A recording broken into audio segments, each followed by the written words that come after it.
is a 9-year-old bay gelding by Sunshine Beach out of O.C. My Beau, owned by a numbered Quebec corporation of Gloucester, Ontario. Bred by Debbie Filsinger of Cargill and Terry Fritz of Walkerton, Ontario. A training and driving late double for Stéphane Pouliot, who captured race 9 with Time to Dancing and repeats with Sunny Beau in race 10. Congratulations. It's the third win of the season for Sunny Beau. In race 8, Beef and Cheddar got his 5th win in 6 seasonal starts. Robert Shepard was in the sulky on the Wayne Catherwood trainee, who picked up a 1:52.1 new lifetime mark. Join us again on Wednesday, May 7th at 6 p.m. for more live racing from Rideau Carleton Raceway.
Good evening, ladies and gentlemen. Welcome to Rideau Carleton Raceway for our 10th race date of the 2025 meet.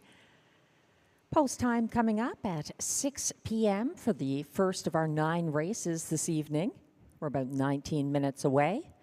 And fortunately, the rain earlier in the afternoon has subsided, so the picnic tables are available and the track is looking good. Better than good. The track condition is rated fast, but the weather conditions still slightly overcast. A temperature of 13 degrees Celsius, 55 Fahrenheit.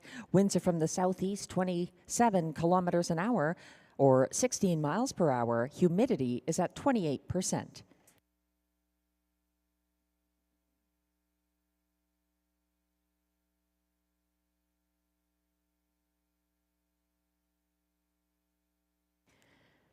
Not many changes tonight. In fact, the only change so far is in upcoming race 1 on the 5, going blind to blinkers, silver Porsche in race 1. No other changes in races 2 through 9.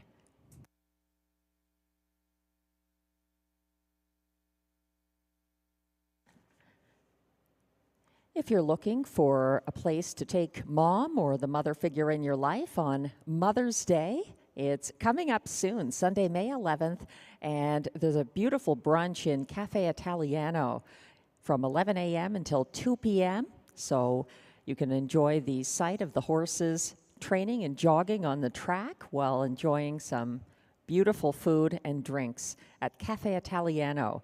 Reach out and make your reservations early. I'm sure they'll be quite busy for Mother's Day, coming up Sunday, May 11th.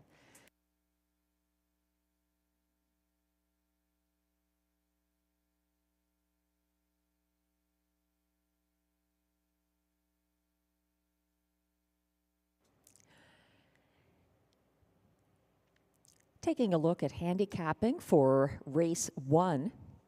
It's a good-sized field of 8 pacers who are on the less experienced side. And the current favorite is the 2, Northern Professor, who got away 3 wide on Wednesday.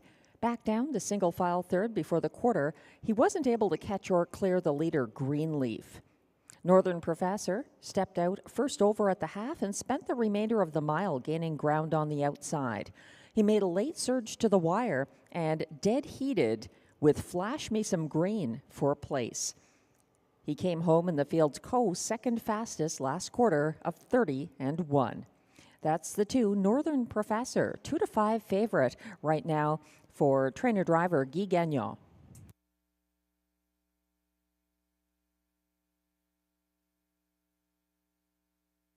Glenn Pearson and myself actually are looking at alternatives to that favorite.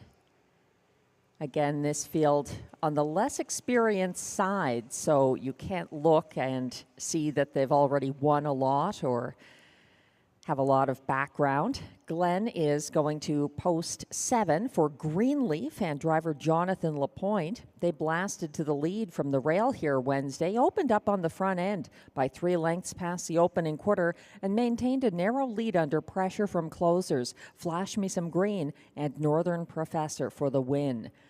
9-2 right now on the 7, Greenleaf.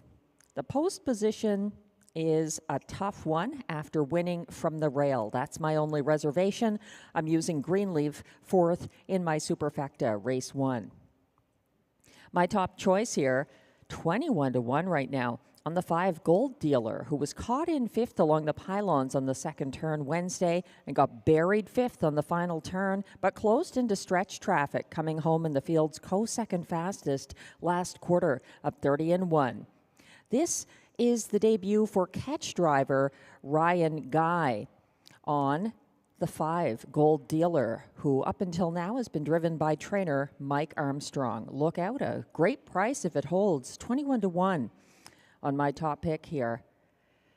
That's actually Gold Dealer. I seem to have Gotten the numbers mixed up here, so it's actually the 6 who should be on top of my ticket. My mistake. The 5 has an equipment change, though, that is worth paying attention to. Blind bridle to blinkers on the 5 Silver Porsche.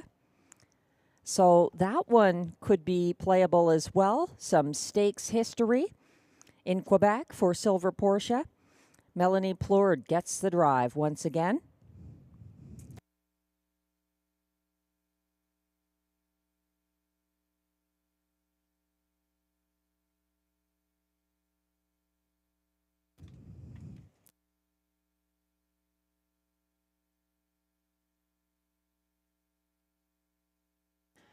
Another to watch in this field is the 3 Howmac Glider for Marie-Claude Auger, returning to the post position of her April 6th maiden win. Howmac Glider stalked and edged out D.A. Alexander and Gold Dealer for that win.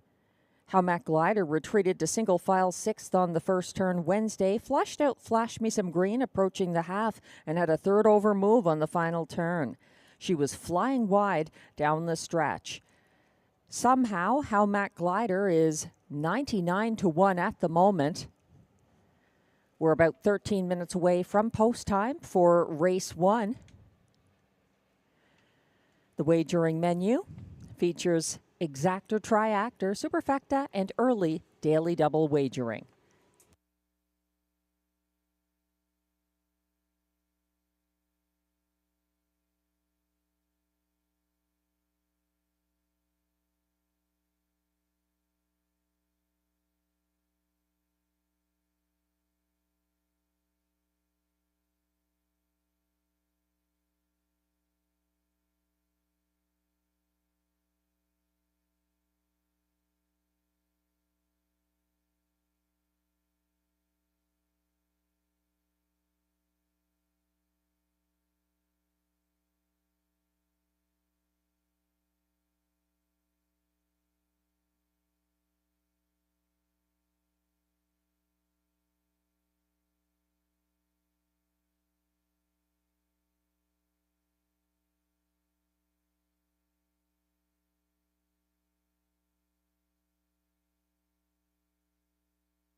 Just a reminder that Rideau Carleton Raceway is racing twice a week right up until December, this meet. Wednesday evenings at 6 and our regular Sunday evenings at 6:30. So spread the word among your friends who may be into harness racing and may be looking for another track to add on Wednesday evenings, 6 p.m. Also, take note that Tammy Forgey's On Track free-to-play handicapping contest happens every Saturday evening in the Trackside Simulcast Lounge. And coming up this Saturday evening, May 10th, the jackpot has reached $1,100. No one has hit in a while, so it's worth testing your skills, and it costs you nothing. You just have to be at the track Saturday evenings in our Simulcast Lounge.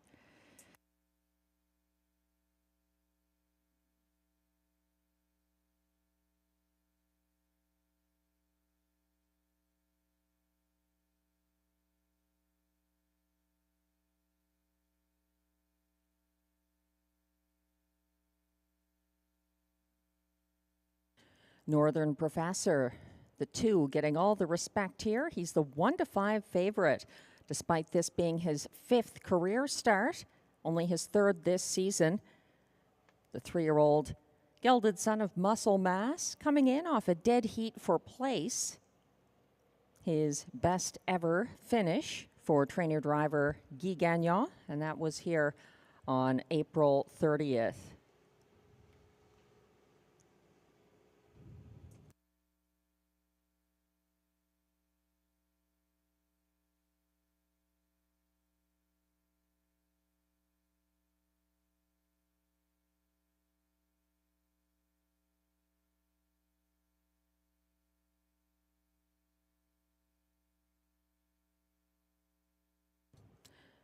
Also getting some respect here. 4-5 right now. The 8, Flash Me Some Green for trainer Benoit Hibert and driver Pascal Berube. He was the other horse involved in the dead heat for place with Northern Professor on April 30th. Both of them finishing second behind winner Greenleaf. Again, I think the issue is a tougher post position. Flash Me Some Green, making start number 11 of his career and his 5th start this season. And he was a beaten 2-1 favorite in his most recent try, coming on late after starting from post 3. So he seems to be more of a closer, not a front-end horse. That may help his chances a little more with the tough outside post 8. That's Flash Me Some Green.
We're about 5 minutes away from post time for race 1. Coming up on Sunday, we'll be resuming our pre-race card videos, some highlights from around the sport. We'll bring back Worth Remembering and also This Week in Harness Racing for your enjoyment before the races get rolling here at Rideau Carleton. In the meantime, taking a look at race 1, which has exactor, triactor, superfecta, and daily double wagering. Northern Professor, the 2, has returned to favoritism, 4-5. The price on him right now.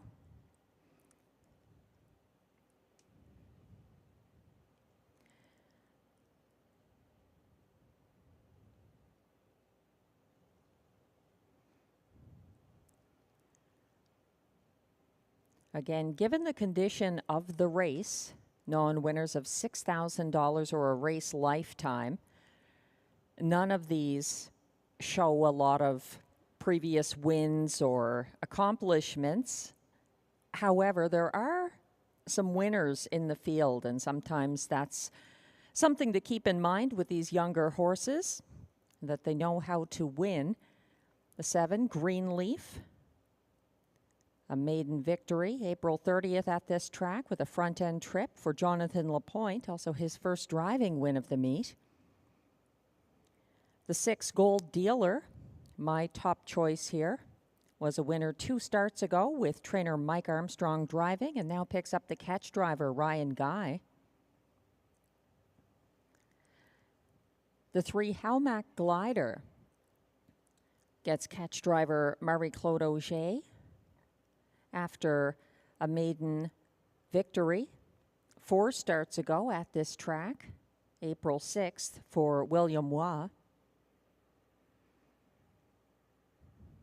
And others have been knocking on the door, as mentioned. The 2, Northern Professor, dead heating for place with number 8, Flash Me Some Green.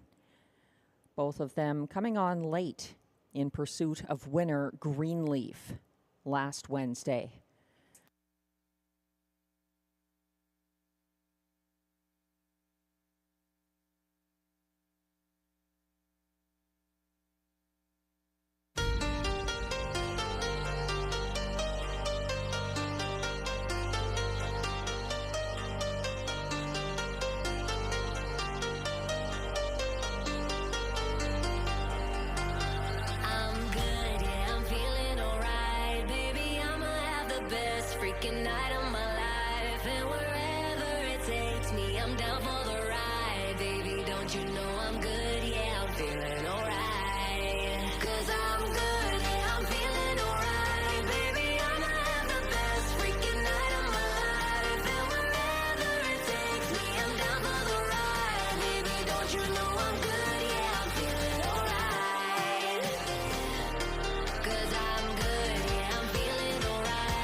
Just a couple of minutes away from post time now for race 1. The post parade will be coming on track soon.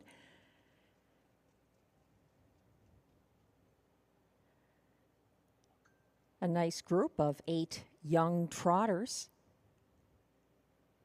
with exactor, triactor, superfecta, and daily double wagering available. In fact, it's an all trot early daily double.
The trotters are coming towards the track now for the race 1 post parade.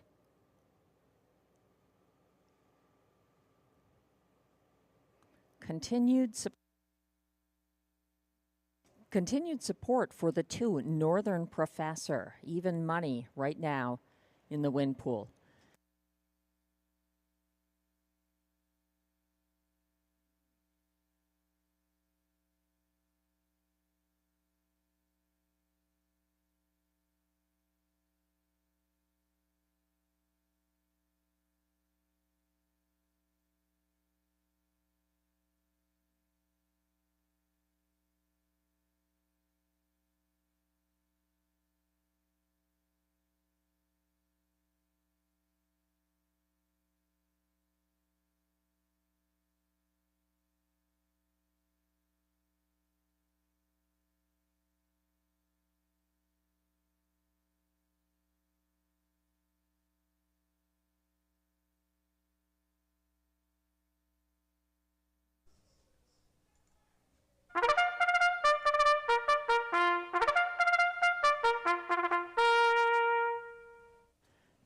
And the post parade is on track for race 1. These trotters are non-winners of $6,000 or a race lifetime. Allowances for fillies and mares, a purse of $5,800.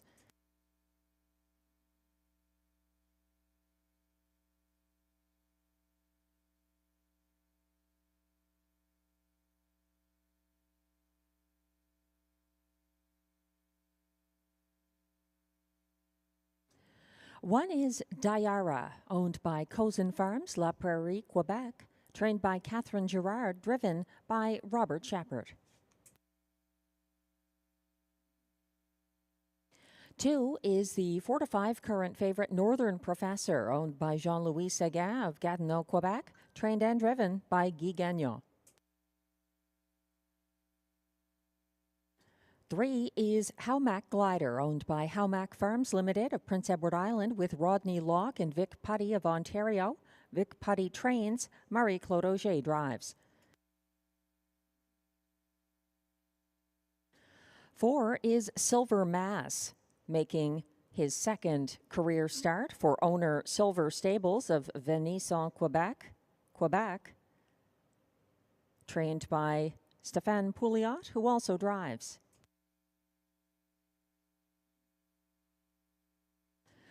5 is Silver Portia, owned by Marie-Michelle Gabory of Venison, Quebec, trained by Stéphane Pouliot, driven by Melanie Plourde. Note the bridle change from blind to blinkers. 6 is Gold Dealer, owned by Wade and Philippe Toussaint of Cardinal, Ontario, trained by Mike Armstrong, driven by Ryan Guy.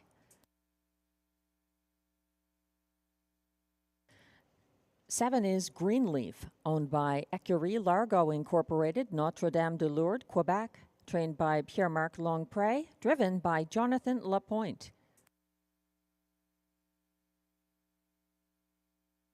And on the outside from post 8, Flash Me Some Green, owned by trainer Benoit Hébert with Leah Rose Laverne of Papineauville, Quebec, driven by Pascal Berube. That's your field of 8 trotters for upcoming race 1. Exactor, triactor, superfecta, and daily double wagering.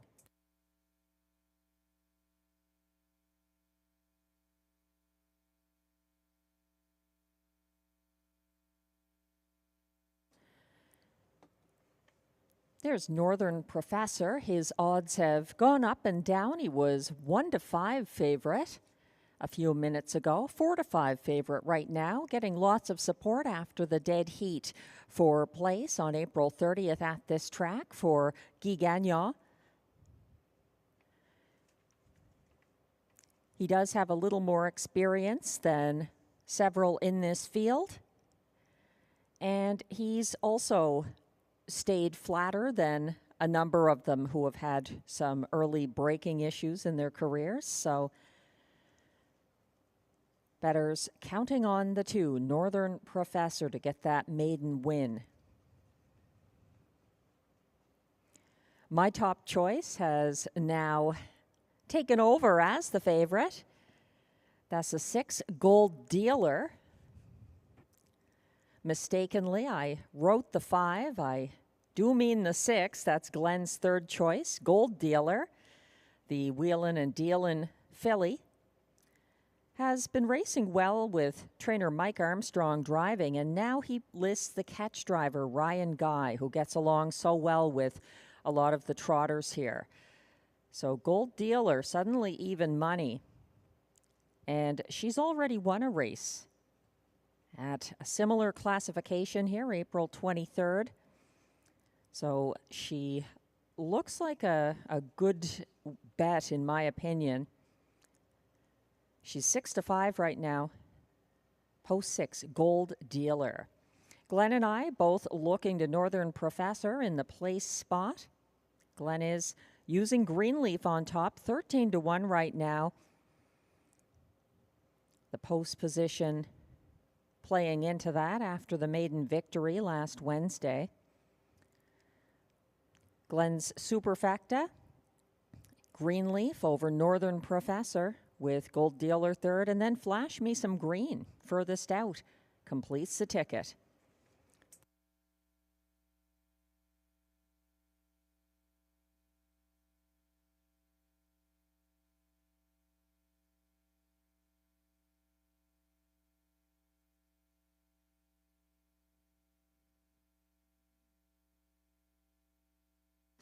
The starter has called the race 1 trotters. Not much time left to wager.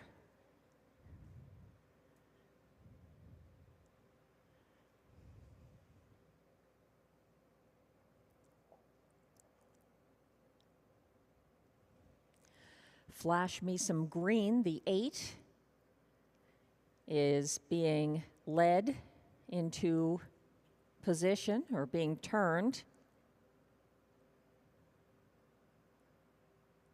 Still time to play that early daily double, which begins here in race 1.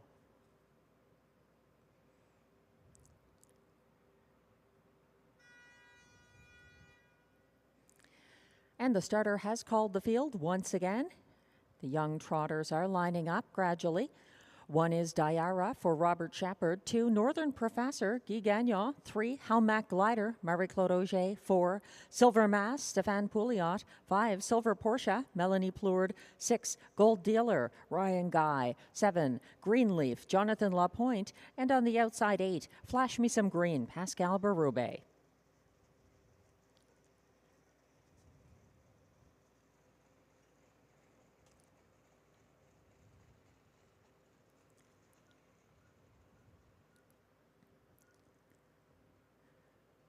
The trotters are gradually finding their way behind the gate alongside Northern Professor and Flash Me Some Green, the first to line up.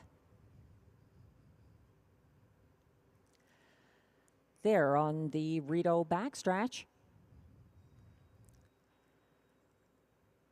Quickly approaching the start.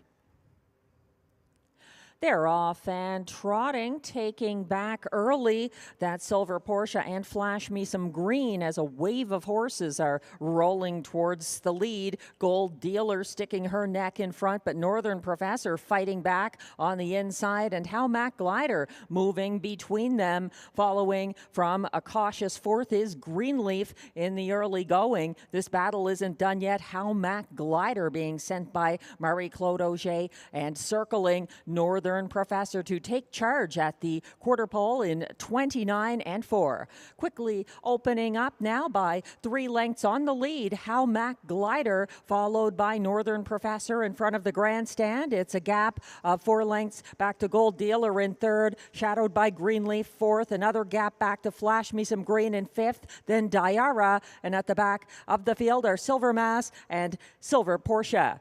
They're circling towards the halfway point with a confident Howmac Glider in control, 59 and 2. Howmac Glider keeping 2 lengths ahead of Northern Professor. Here comes a move out of 4th, first over for Greenleaf and Jonathan Lapointe outside of Gold Dealer now in 3rd, but thinking better of it.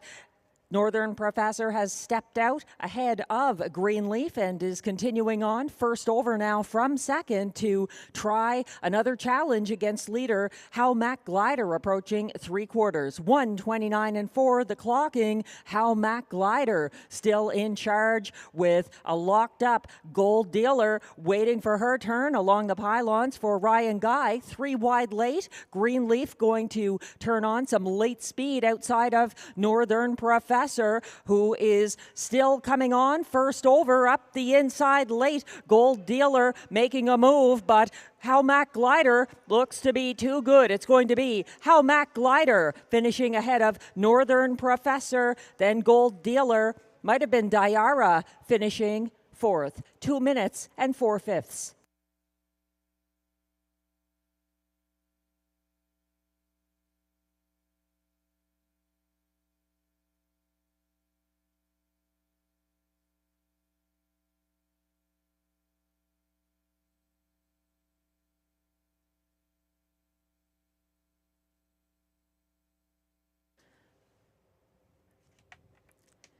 Front-end trips were winning trips on Sunday at this track, and that tendency could be setting up again this evening. Howmac Glider making front near the opening quarter and holding on the full mile for Marie-Claude Auger.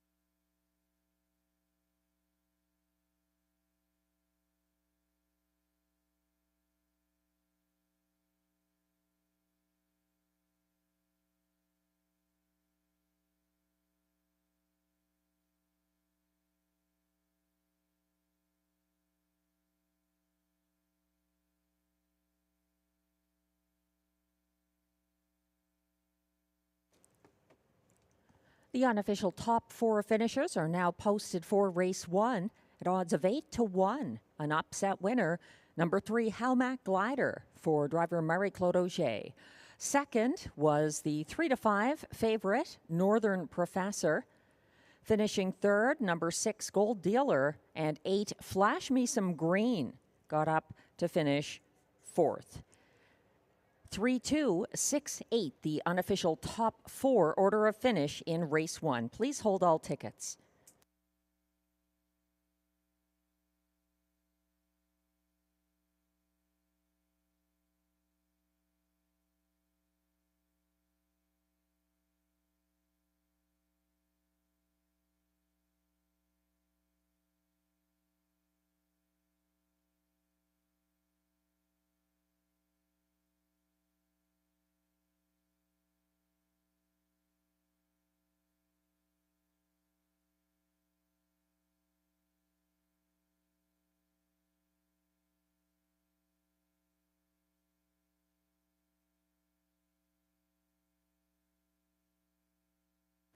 Now returning to the Rideau Carleton Winner's Circle, unofficial race 1 winner, number 3 Howmac Glider, a 3-year-old Bay Filly by Muscle Mass out of Glidetown. Owned by Howmac Farms Limited, Prince Edward Island, with Rodney Locke and trainer Vic Putty of Ontario. Howmac Glider was bred by Joie de Vie Farm LLC of New Jersey and driven to a new lifetime mark of 2 minutes and 4/5 by Marie-Claude Auger.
Race 1 results are now official.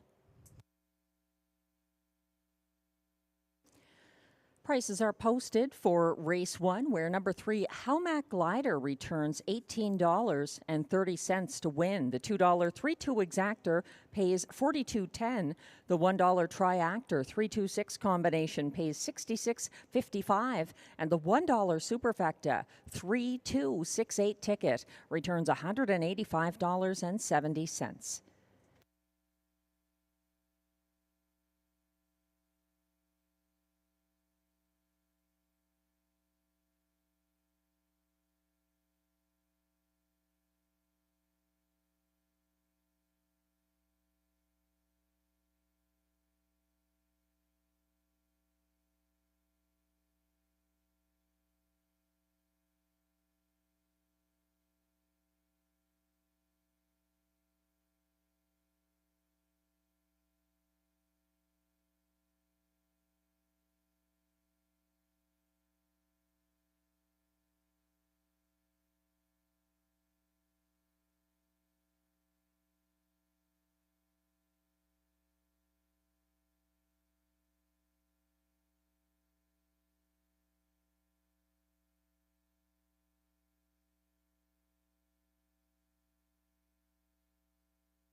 The race 1 rundown is now on your screens. 1, Diara, finished 5th. 3 to 5 favorite number 2, Northern Professor, was 2nd. 3, Howmac Glider, the winner for Marie-Claude Auger. 4, Silver Mass, was 7th. 5, Silver Porsche, 8th. 6, Gold Dealer finished 3rd. 7, Greenleaf was 6th. And 8, Flash Me Some Green closed for 4th. From the top down, your program should read 521-78364.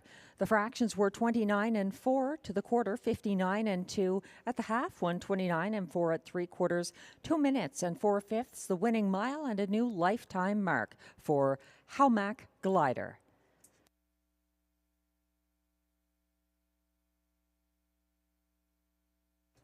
We're moving on to race 2 now, also exactor, triactor, superfecta wagering in the second half of the early daily double. The first pick 4 begins here. No changes in races 2 through 9. That's something the multi-leg players always like to see. No scratches, no driver changes, no equipment changes.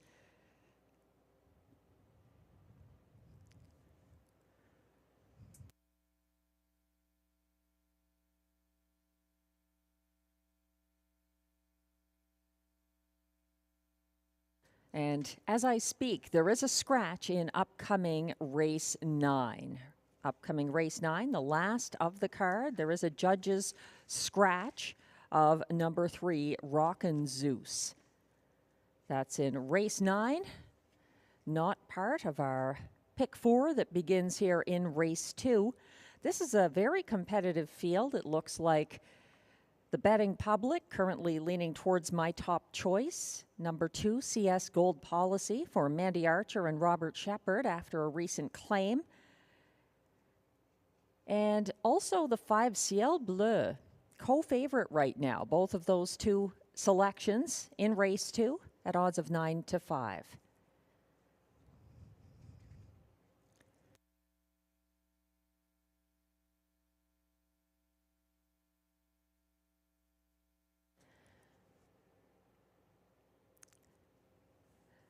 This pick 4 ticket costs $14.40 for the 20-cent edition, because I think some of these races you're going to want more than 1 or 2 horses.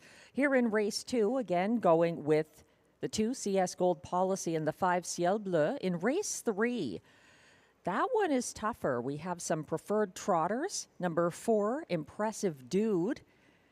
I think he has a very good chance here, as well as the horse that beat him in the Shadow of the Wire, number 5 in race 3, Tyrone Bowtie. And you can't count out number 3, Raising Rusty, with the class and post relief he's got. In race 4, going 3 deep again, Gabby Sealster, number 3. 6, Amicable Hanover, the likely favorite. I think she is possibly beatable, though. And then the 2, Kiki D. Hanover, getting major post relief in race 4. In race 5, the concluding leg, this is a small field for the preferred handicap pace, but very competitive. I'm going back to the 1, Mythic Gambler. Also in this field, the 4, Early Action. I'm using 5, the Light Speed, but he is by no means a sure thing. And also the 2, Tignanello, one of Canada's fastest winners on a 5/8 mile track so far this season, and claimed into the Mandy Archer Barn on Sunday. So that's my pick 4. That is a $14.40 ticket. I think that there could be a long shot winner or 2 in this sequence. Good luck in your pick 4 selections.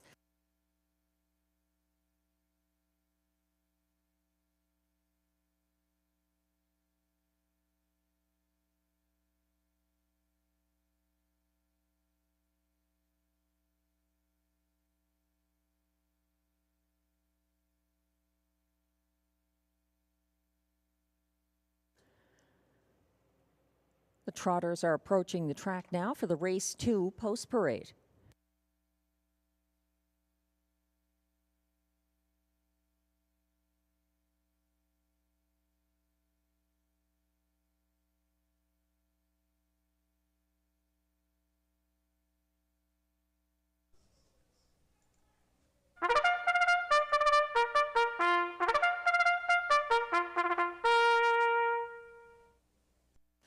These trotters are non-winners of $32,500 lifetime.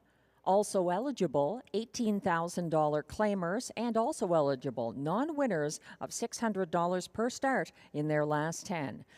Allowances for fillies and mares. These trotters race for a purse of $7,000.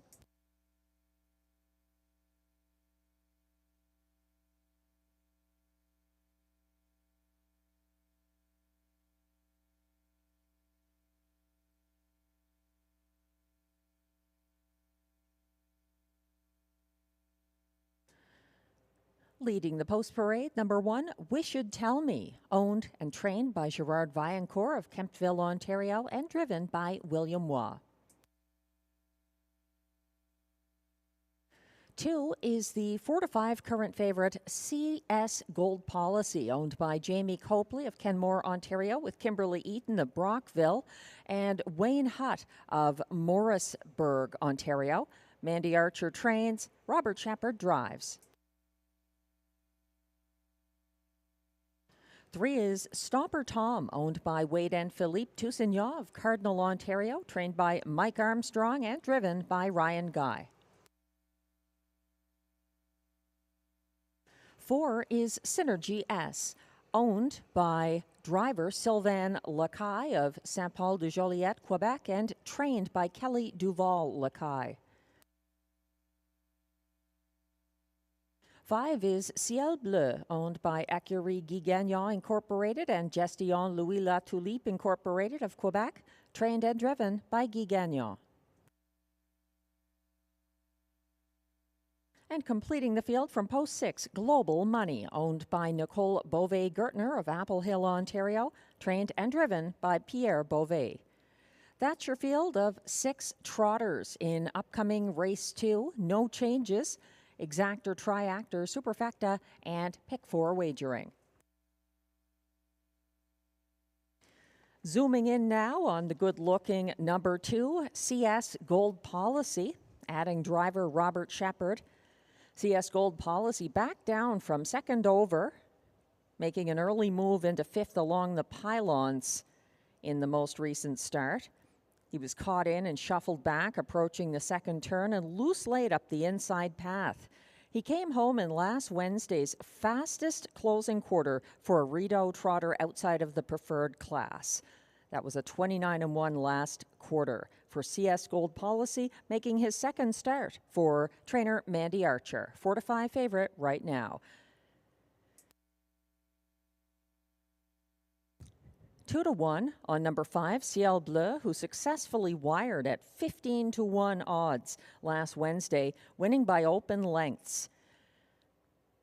Glenn Pearson leaning towards Ciel Bleu for a repeat, and I see it the other way around. I'm putting CS Gold Policy on top and Ciel Bleu underneath in my exactor, but we share the same top 2 this race. Glenn is looking to the 6, Global Money, in the show spot, and then the 1, Wish You'd Tell Me, to complete the superfecta. I'm using Stomper Tom third ahead of the 1, Wish You'd Tell Me. Stomper Tom is interesting here. He parked the first over challenger Illusion East Gale to the opening quarter last Wednesday. Then Salzbrook Cami cleared to the lead in front of the grandstand, and Stomper Tom was locked in the pocket until the final turn. He was outdueled in the final strides by the 3-wide winner, CrossFit, not part of tonight's field.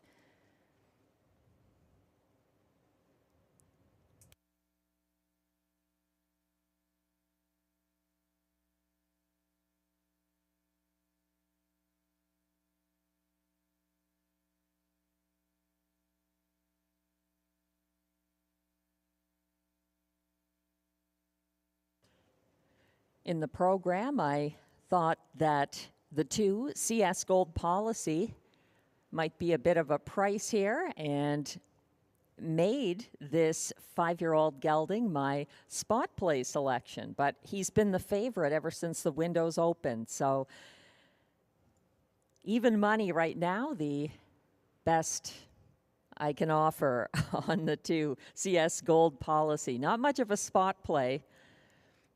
We'll see how he does in his second start for the Archer stable and adding driver Robert Shepard.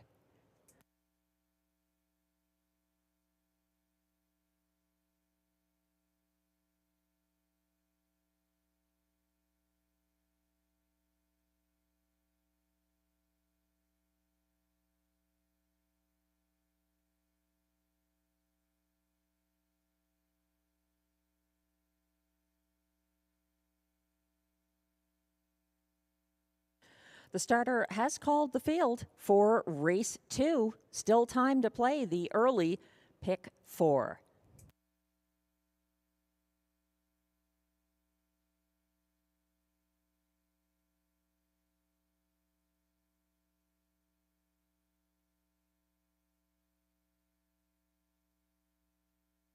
The trotters are lining up now.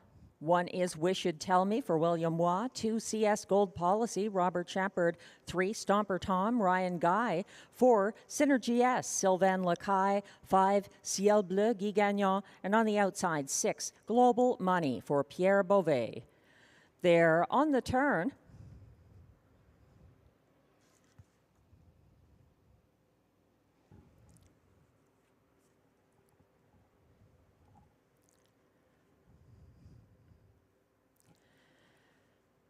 Field is on the backstretch with the 1, Wish You'd Tell Me.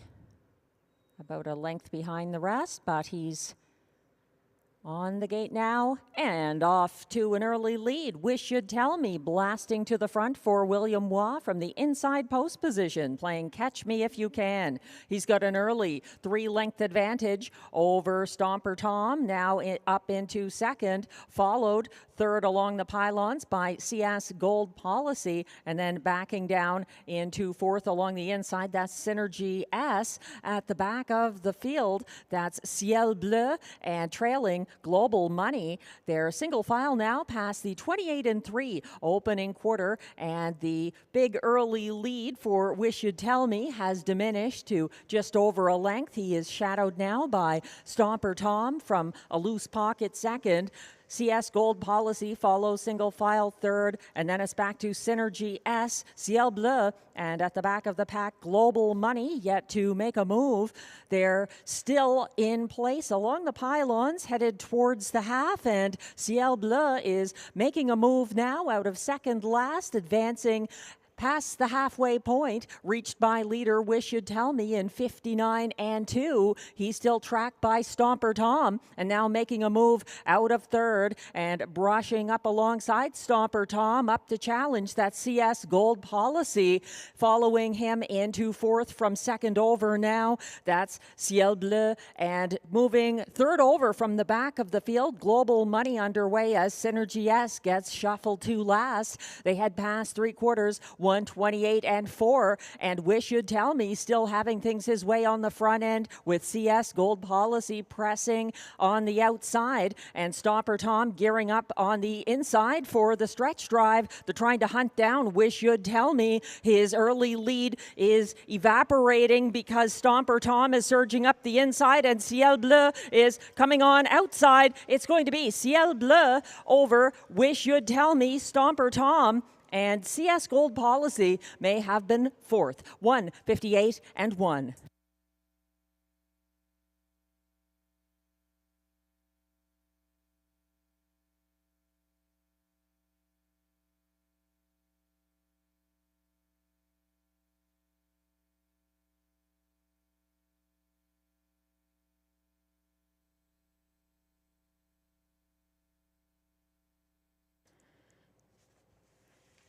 Wish You'd Tell Me making another game effort on the front end, trying to replicate his front end victory here on April 23rd. But Ciel Bleu shows his versatility for Guy Gagnon, surging past in the final strides for that win. 158-1.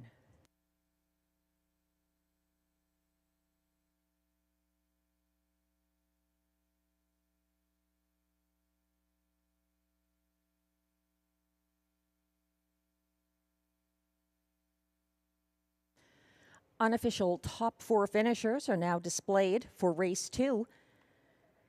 Even money winner, number 5, Ciel Bleu for Guy Gagnon. Over the 1, Wish You'd Tell Me, finishing second, ahead of 3, Stomper Tom, third. And 2, CS Gold Policy was fourth as beaten favorite. 5-1, 3-2, the unofficial top 4 results for race 2. Please hold all tickets.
Now coming back to the Rideau Carleton Winner's Circle.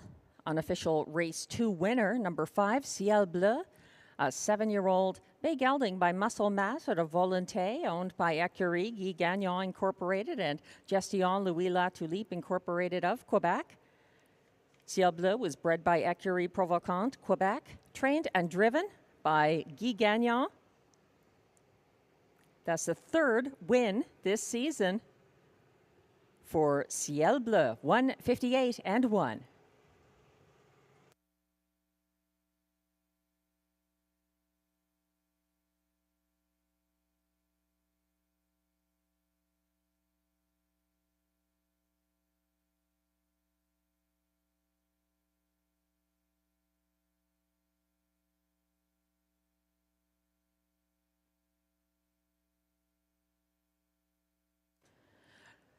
Race 2 results are official. Prices are posted. Number 5, Ciel Bleu, returns $4 to win. The $2 early double, 3-5 combination, returns $33.50.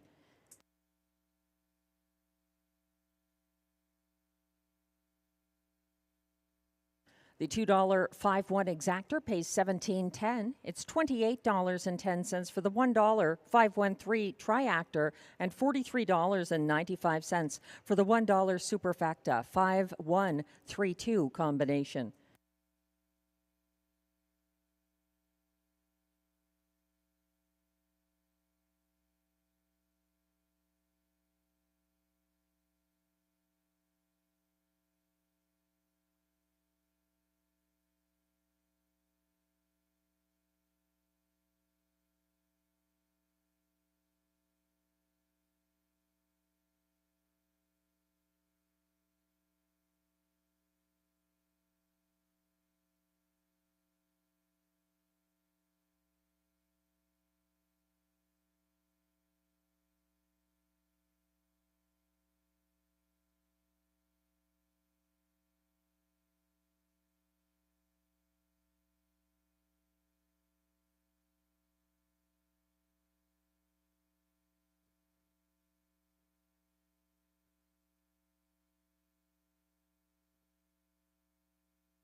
The race 2 rundown is now displayed. Number 1, Wish You'd Tell Me, finished second. Beaten 4-5 favorite. Number 2, CS Gold Policy, was fourth. 3, Stomper Tom, third. 4, Synergy S was sixth. 5, Ciel Bleu repeats after winning last Wednesday for Guy Gagnon. And 6, Global Money, was fifth. From the top down, your program should read 2-4-3-6-1-5. The fractions were 28 and 3 to the quarter, 59 and 2 at the half, 128 and 4 at 3/4, 158 and 1, the winning mile for Ciel Bleu.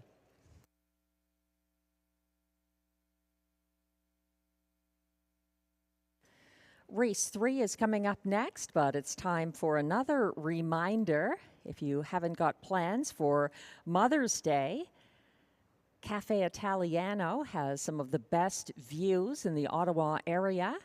If you take mom or grandma or the mother figure in your life to Cafe Italiano, you can enjoy a beautiful brunch this Mother's Day, Sunday, May 11th, 11 a.m. to 2 p.m. You may want to make reservations ahead of time. I know it can be quite busy. I was there for the Easter brunch. It was fantastic. And it did get busier as the day went on, so don't get shut out on the Mother's Day brunch, Sunday, May 11th, Cafe Italiano.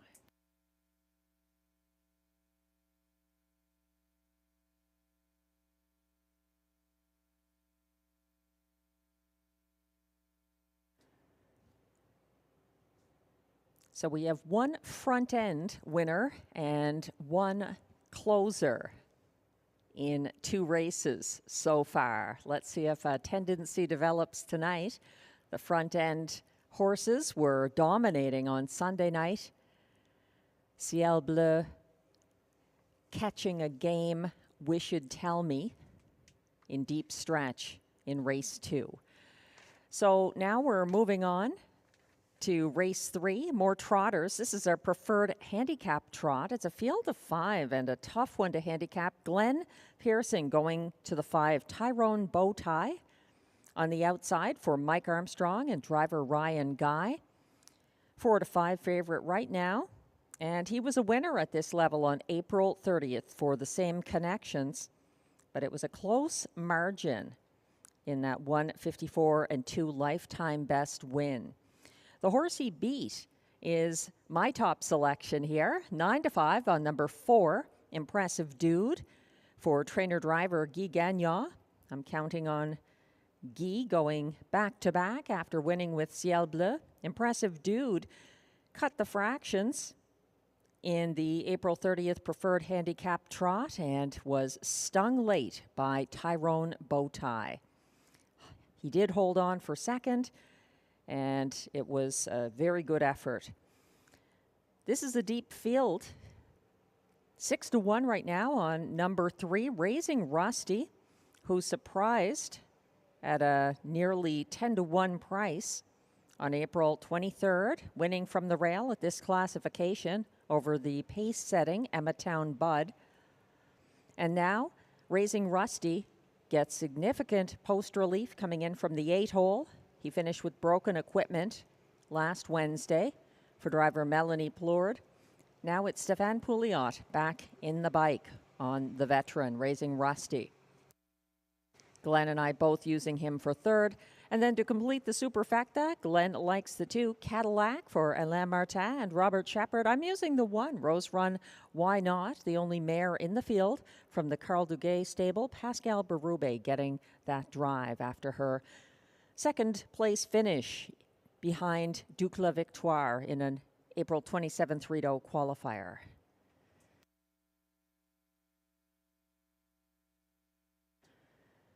There were really no long shots in this field.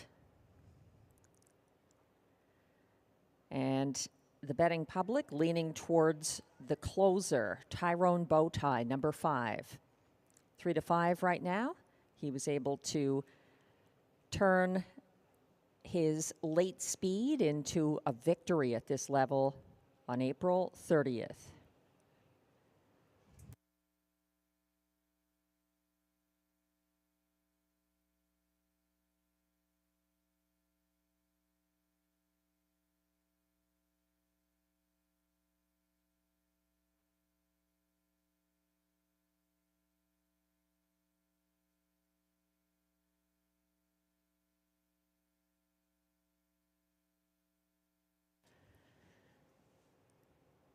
There's exactor, triactor, superfecta, and pick 3 wagering available on race 3. And the beauty of the multi-legs tonight is there are no changes of any kind except a scratch in the last race, race 9, of the 3, Rock and Zeus, a judge's scratch. So that's it.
The race 3 preferred handicap trotters are coming on track for the post parade. They compete for a purse of $10,000.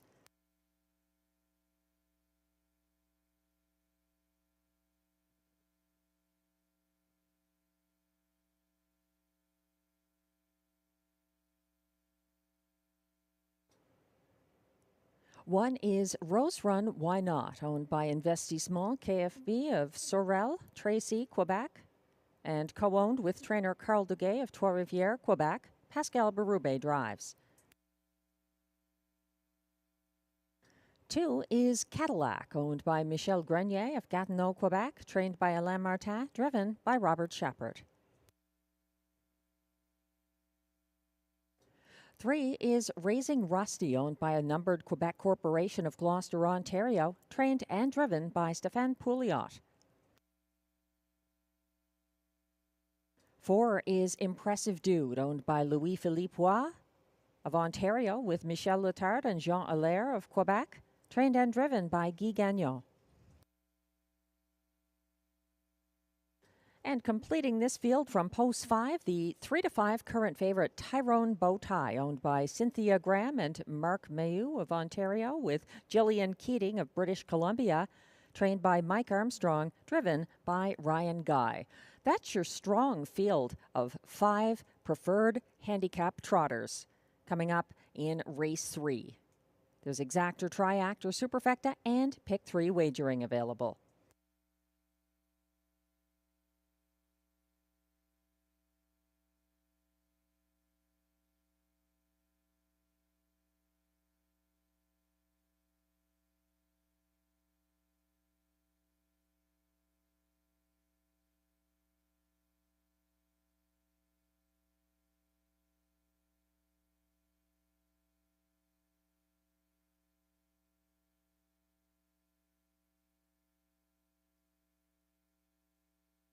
We're getting a better look at the favorite, Tyrone Bowtie. He's been popular since the windows opened. Tyrone Bowtie, number 5 here, left aggressively on Wednesday of last week.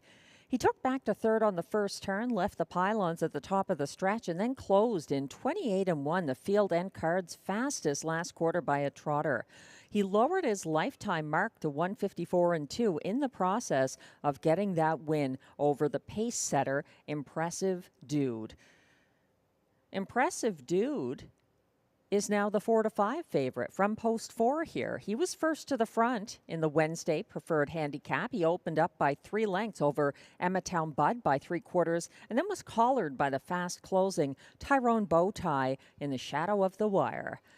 Glenn Pearson and myself are of divided opinions of which of those two trotters to use on top. Glenn is going 5-4. I'm going 4-5. We both agree Raising Rusty looks like a horse to use in the top 3.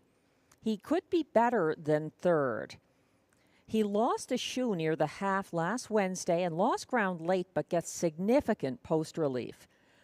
He also adds driver Stefan Pouliot and took a new 154-3 lifetime mark here on April 23rd. So Raising Rusty, 8 years old now. He's raced at this track for some time. He's 8 years old now, the oldest of this group of trotters. But as he showed 2 starts back, you can't count him out at Rideau Carleton. 5-1 right now, a generous price on the 3, Raising Rusty. There's Exactor, Triactor, Superfecta, and Pick 3 wagering available on upcoming Race 3.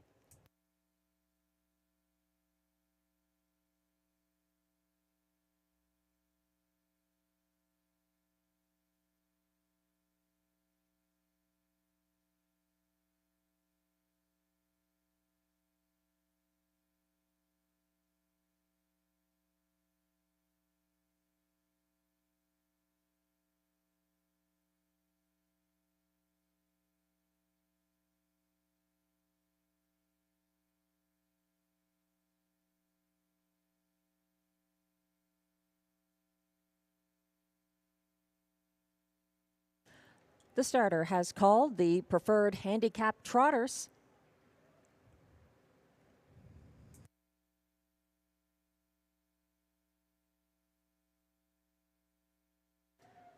Last chance to wager on this strong field of 5, which begins another Pick 3 sequence at Rideau Carleton. From the inside out, they're the 1, Rose Run Why Not for Pascal Berube. 2 is Cadillac, Robert Shepard. 3, Raising Rusty, Stefan Pouliot. 4, Impressive Dude, currently the even money second choice. And on the outside 5, Tyrone Bowtie for Ryan Guy, the 4-5 favorite. They're on the turn, approaching the start. Raising Rusty a few lengths behind the rest. As the starting gate turns onto the backstretch, Raising Rusty is catching up with rivals. And they're off and trotting with speed from the outer 3. Raising Rusty, Impressive Dude, and Tyrone Bowtie already getting into it with Raising Rusty stretching out to make the early lead. Impressive Dude pressing on first over, and now he's a half length in front. Second over in third, Tyrone Bowtie not backing down yet. Watching and waiting from fourth is the mare, Rose Run Why Not. And at the back of this field, Cadillac. They had passed the quarter in a hot 27-3 with Impressive Dude now opening up on the front end by just over 2 lengths. Following from second is Raising Rusty. Then it's Tyrone Bowtie. Third along the pylons. Fourth, Rose Run Why Not. And Cadillac is at the back of this compact field as they head single file around the second turn. Approaching the halfway point with Impressive Dude. His lead diminishing to just over a length and a half now. He's gone past the half on the front end. 57-2, a 29-4. Second panel there for the leader, Impressive Dude. Continuing on unchallenged at the moment as Raising Rusty waits his turn from the pocket. And Tyrone Bowtie tips out of third to make another first over attempt here. He's matching strides outside of Raising Rusty and looking to follow that cover from fourth. Rose Run Why Not showing late interest. Cadillac trails 1:26 at 3/4, and Tyrone Bowtie, under urging from Ryan Guy, is trying to hunt down the leader, and that's Impressive Dude, trying to see this through and avenge last Wednesday's preferred handicap. It's down to these two once again, trotting gamely to the wire. Impressive Dude is getting stung once again by going away winner Tyrone Bowtie. Raising Rusty for third, 156 flat.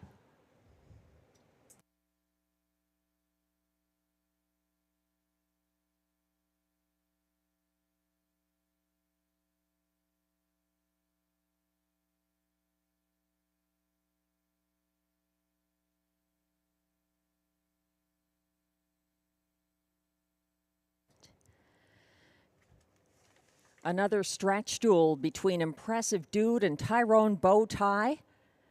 Impressive Dude had every chance to avenge his neck loss last Wednesday, but he just couldn't get there. Tyrone Bowtie, too strong, and a going away 1-2 winning favorite for Ryan Guy. Impressive Dude holding on for place. The unofficial top 4 finishers in the preferred handicap trot are now posted for race 3. 5, Tyrone Bowtie, the winner, over 4, Impressive Dude, second. 3, Raising Rusty, holding on for the show spot. And then 1, Rose Run Why Not, completing the superfecta. 5, 4, 3, 1, the unofficial top 4 order of finish.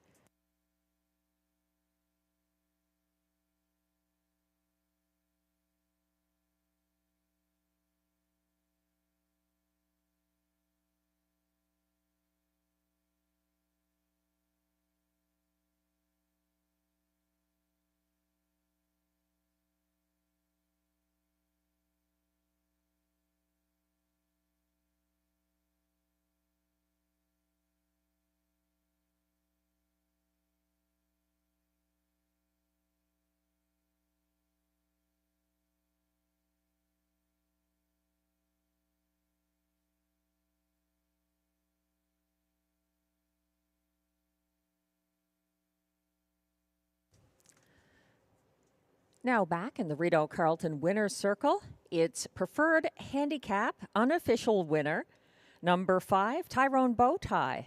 He's a 5-year-old bay gelding by Looks Like a Chippendale out of Risk Seeker, owned by Cynthia Graham and Mark Mailloux of Ontario, with Gillian Keating of BC. He was bred by Cynthia Graham and William Wolfrey of Ontario, trained by Mike Armstrong, and driven to his second consecutive victory by Flyin' Ryan Guy. 156 flat, Tyrone Bowtie.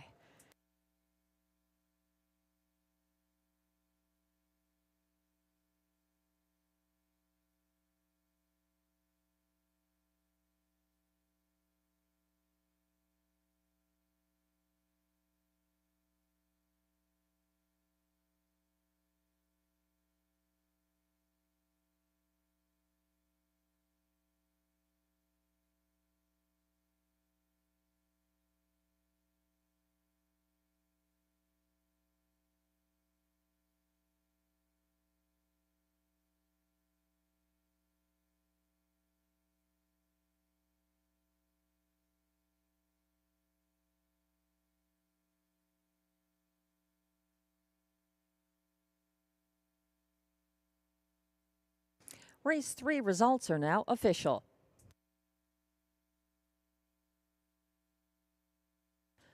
And prices are posted for race 3.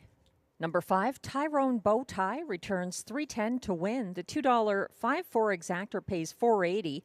It's $3.60 for the $1 triactor 5-4-3 combination, and the $1 superfecta 5-4-3-1 returns $10.15.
The race 3 rundown is now posted.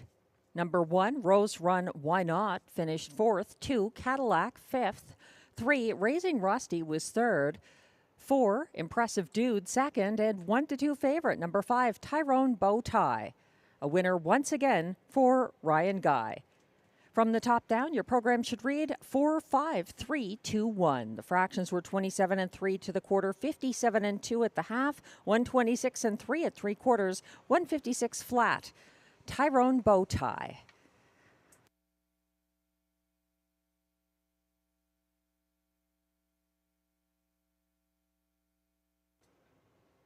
And race 4 is coming up next. Exactor, Triactor, Superfecta, and Middle pick 4 wagering. No changes in race 4 or any of the races in this sequence, 4 through 7. A 1-5 favorite already emerging. That's the 6, Amicable Hanover, the 3-year-old Better's Delight filly from the Mandy Archer stable, driven by Guy Gagnon, an even money winning favorite on the front end here, April 30th.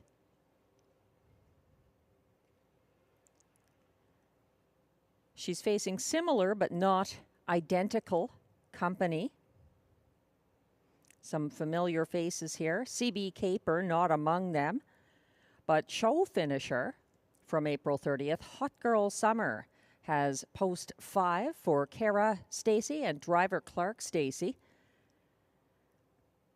That was an overland trip. She closed very well to finish 3rd, and she's 11-1 right now.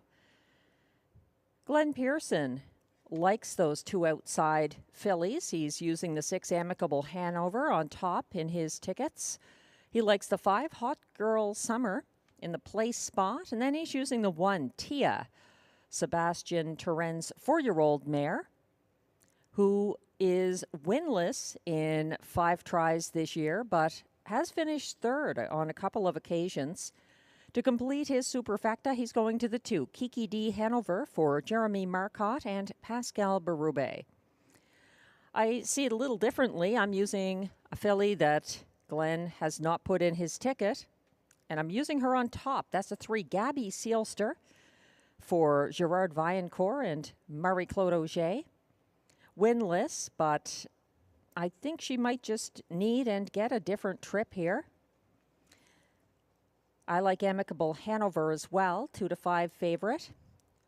Definitely using her in the exactor, as well as the pick 4 that begins here. Then I think the 2, Kiki D. Hanover, has potential with the class relief. She had post 7 and was briefly the favorite on April 30th. She did end up finishing 6th, but retains driver Pascal Berube. And then the 1, Tia, I think will be part of this. She's one of 2 4-year-old mares in this field, taking on a group of 3-year-old fillies.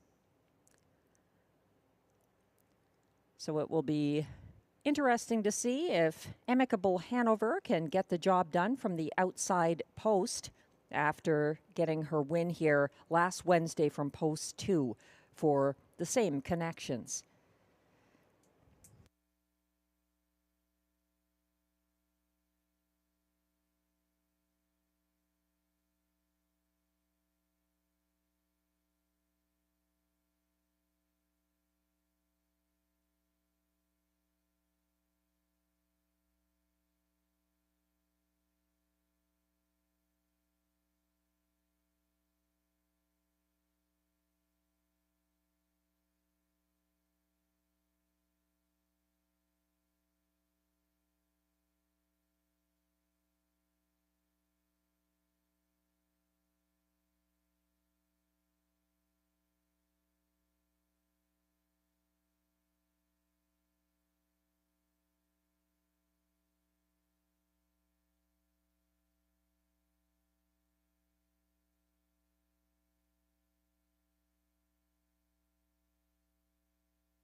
As we wait for the post parade to come on track for race 4, just a reminder, tickets are now on sale for the Canadian Horse Racing Hall of Fame Induction Gala, Wednesday, August 6th, honoring the class of 2025.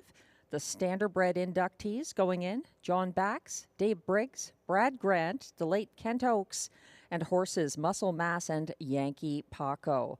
Visit their website for early bird pricing. The Canadian Horse Racing Hall of Fame tickets on sale now.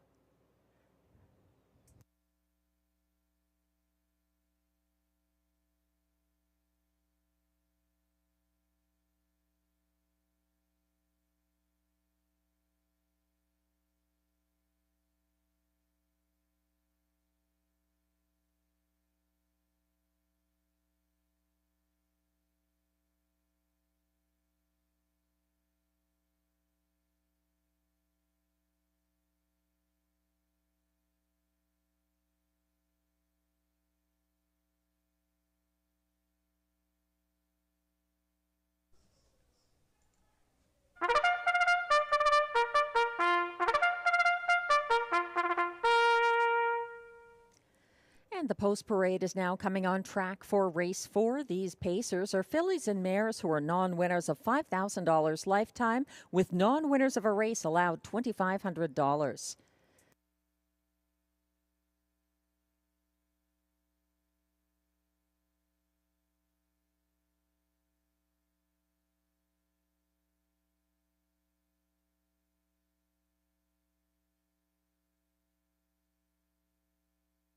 One is Tia, owned by Alexis Zilke of Gloucester, Ontario, trained and driven by Sebastian Turenne.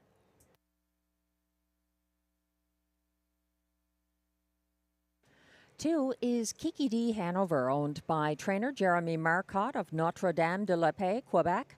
Pascal Berube drives.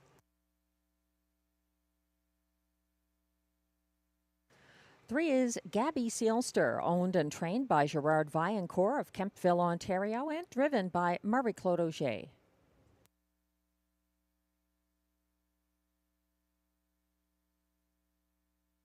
Four is Twice the Delight, owned by Glen B Farms, Glen Burnie, Ontario, trained by Kara Stacey and driven by Ryan Guy.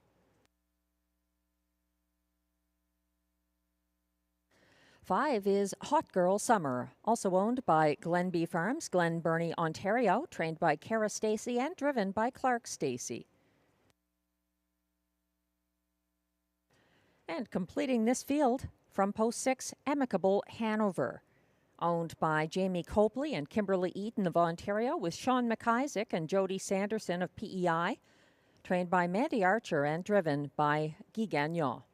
That's your field of 6 pacing fillies and mares for upcoming race 4, exactor, triactor, superfecta, and middle pick 4 wagering. No changes in race 4 or any of the races through race 7.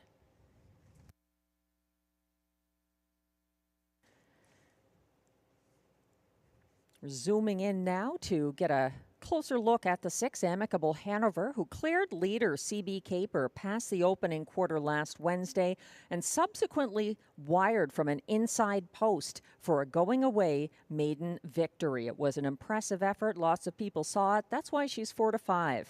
She does have the outside post, which may or may not factor in. We've had some closers doing well from outside posts, including in the preferred handicap trot race 3, Tyrone Bowtie, using that tactic, as did Ciel Bleu in race 2. So we don't seem to have the same speed bias we did, where front-end horses were overwhelmingly able to go gate to wire.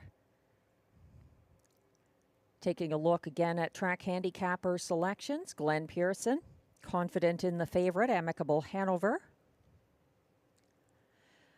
I think Gabby Seelster is intriguing here. She gets a bit of class relief. She backpedaled to second last early Wednesday and was second over to follow the cover of Hot Girl Summer past the half. She made a 3-wide move on the final turn and closed widest of all in the field's co-fastest, 29-1. Gabby Seelster, maybe a different trip or just better racing luck.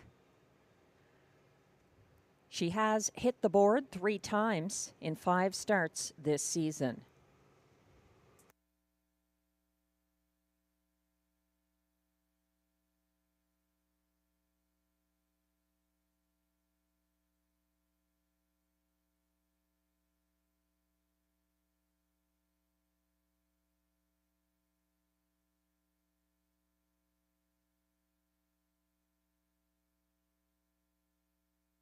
Prices have drifted up on some of these horses. The 2 Kiki D Hanover getting post relief for Pascal Berube. She's dropping again now in the win pool. So the board fluctuating a little bit, but consistent support for the 6 Amicable Hanover after the front end win on April 30th.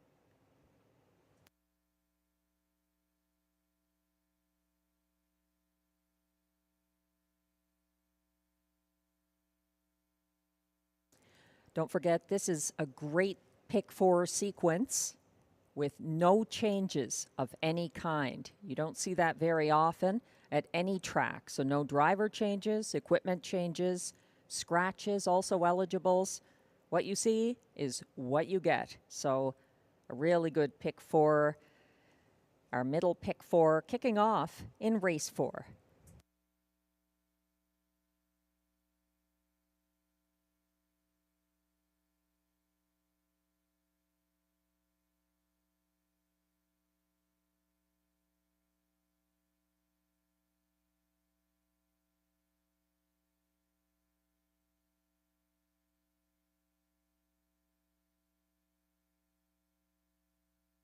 And the starter has called the race 4 pacers.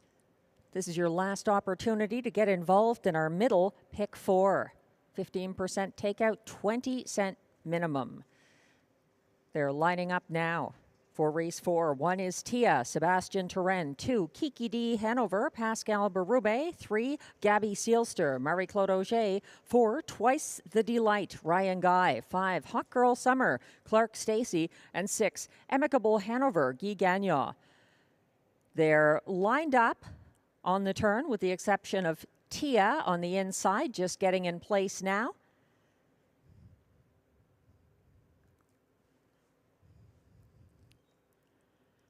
And the starting gate is now on the backstretch. They're perfectly lined up for the start of race 4. Oh, and Tia is on a break. Off stride early, Tia. They're off and pacing with Kiki D Hanover moving to the lead for Pascal Berube. But Twice the Delight and Ryan Guy are first over in second and making an early race of it. Moving up now into the pocket, Gabby Seelster, as Twice the Delight takes back and reluctantly moves into third along the pylons, just ahead of Hot Girl Summer and Amicable Hanover. After the break, Tia trails. They head past the opening quarter, 28-2, with Kiki D Hanover in control and keeping pace from second. Gabby Seelster following behind her in third, Twice the Delight, and then it's Hot Girl Summer in fourth. Fifth is Amicable Hanover, and Tia doing her best to catch the field. She's just done that as they approach the second turn. Now stepping out from second last, here comes a first over move from Amicable Hanover. They went past the halfway point in 59-2. That's quite a breather. 31 seconds for Kiki D Hanover on the front end with Gabby Seelster shadowing from the pocket. Here comes the favorite, looming large, first over into third for Amicable Hanover, and looking to step out and make a second move. Twice the Delight is moving up on the outside, second over in fourth. Then it's further back to Tia, trying a third over bid from second last and shuffled out the back. Hot Girl Summer, 129-3 to 3/4. Amicable Hanover fighting on against a tough Kiki D Hanover, trying to see this through on the front end. Gabby Sealster looms the danger from the inside as Twice the Delight backs down, battling to the wire. Kiki D. Hanover on the inside. Amicable Hanover, one late surge, and it's Amicable Hanover. Kiki D. Hanover, Twice the Delight for show, 159 flat.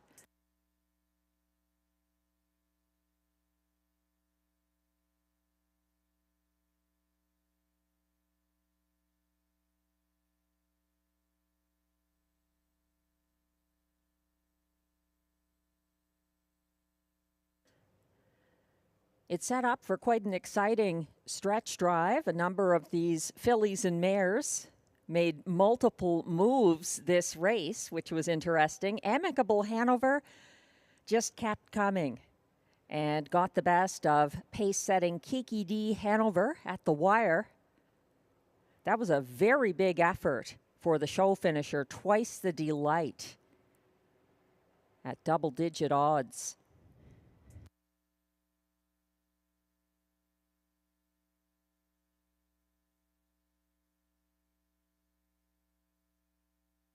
Even the one Tia doing good things to get back on stride and catch the field to get back into the race.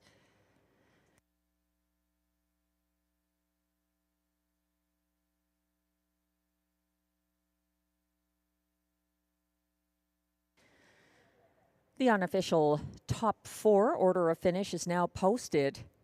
Seems we had co-favorites finishing 1-2.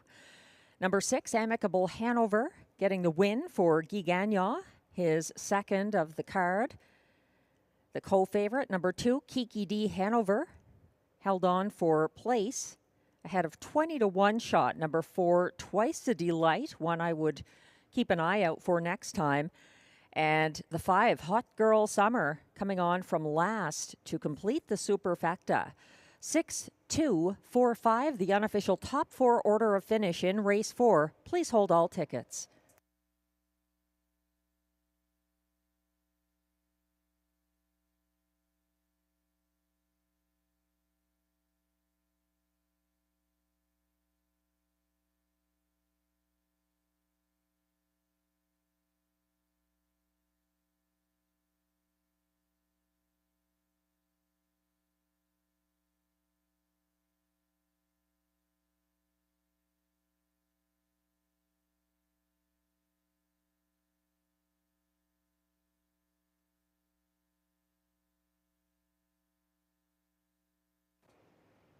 Now waiting for her turn in the Rideau Carleton winner's circle. Just circling in front of the winner's circle, number 6, Amicable Hanover. I'm told the stable name is Poopsie. She's a 3-year-old bay filly by Better's Delight out of Attitude Hanover, owned by Jamie Copley and Kimberly Eaton of Ontario, with Sean McIsaac and Jody Sanderson of PEI, bred by Hanover Shoe Farms, Pennsylvania, trained by Mandy Archer, driven by Guy Gagnon, to a new lifetime mark of 159 flat, her second consecutive win, Amicable Hanover.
And results are now official for race 4.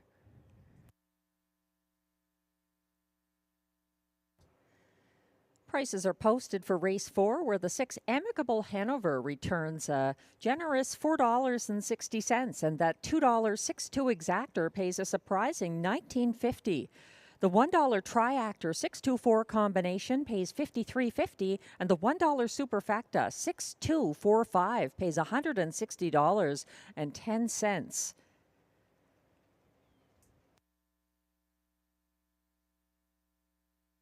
Don't be scared by the field size. Some nice prices at Rideau Carleton.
And the race 4 rundown is now on your screens. Number 1, Tia, finished 6th after the break. 6-5 co-favorite. Number 2, Kiki D Hanover was 2nd.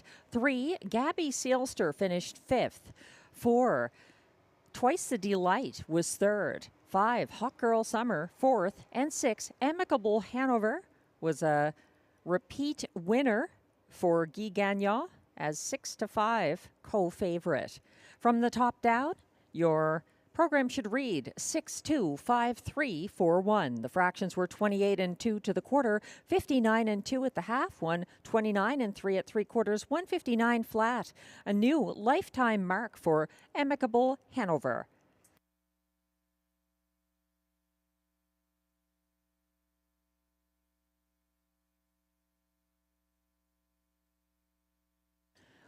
We'd like to wish a happy 35th birthday to Trevor from your family, friends, and everyone here at Rideau Carleton. Hope you're enjoying the races, whether online or at the track.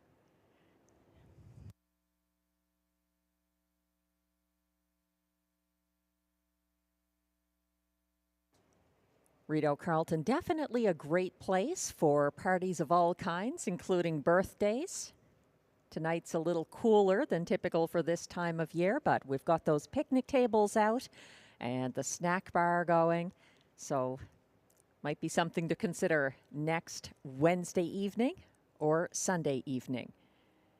Race 5 is coming up, and we've got 2 feature races tonight. We've already had our preferred trot, and now it's time for our preferred handicap pace. It's a field of just 5, but amazingly, Mythic Gambler from the rail for the Catherine Girard stable, teaming up with Robert Shepard. Mythic Gambler is the favorite, not the light speed from post 5.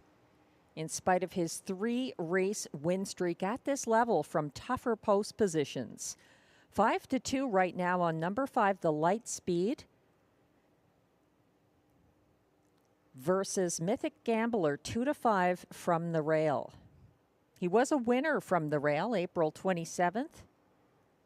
A strong winner over Tignanello and Perpetual Rock. And Robert Shepard is back in the bike for Mythic Gambler's second start of the year. Take note in race 5, no changes, exactor, triactor, superfecta, and pick 5 wagering. We have one pick 5. It's starting a race early. We only have 9 races tonight. You could just hit the all button here in race 5. As far as I'm concerned, it's very competitive.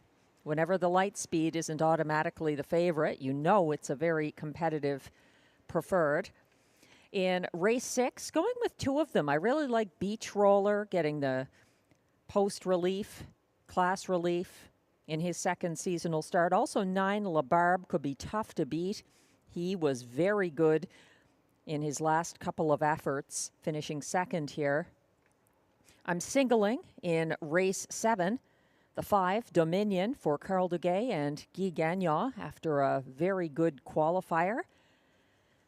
And then in race 8, going 3 deep with Sauble Amber, Speaker Nancy, and Anna's Wish, all of whom took on the boys at different classifications in their most recent starts. And then in race 9, going 3 deep again, you have to use Day Trader, the 5, for Mandy Archer and Guy Gagnon after his 154-4 win on April 30th. But Rock and My Dream, one to consider for Alain Martin and Ryan Guy from the second tier. And Curious Cortez is seriously overdue for Pierre-Marc Longpré and Jonathan Lapointe. He's been in the hunt for all of his recent starts when he hasn't made a break leaving. So there you go, $14.40 for that particular 20-cent pick 5 combination. It begins here in upcoming race 5.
The race 5 preferred handicap pacers are now on track for the post parade. They race for a purse of $10,000.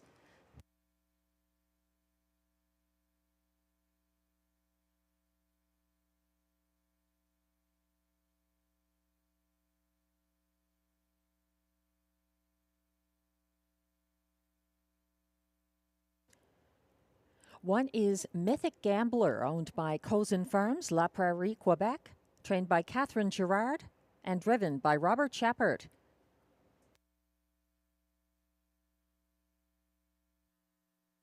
2 is Tignanello, owned by Jamie Copley, Kimberly Eden, and Muriel Smith of Ontario, trained by Mandy Archer, driven by Ryan Guy. 3 is I Am a Rocket, owned by Louise Ricard of Gatineau, Quebec, trained by Guy Gagnon, driven by Marie-Claude Auger.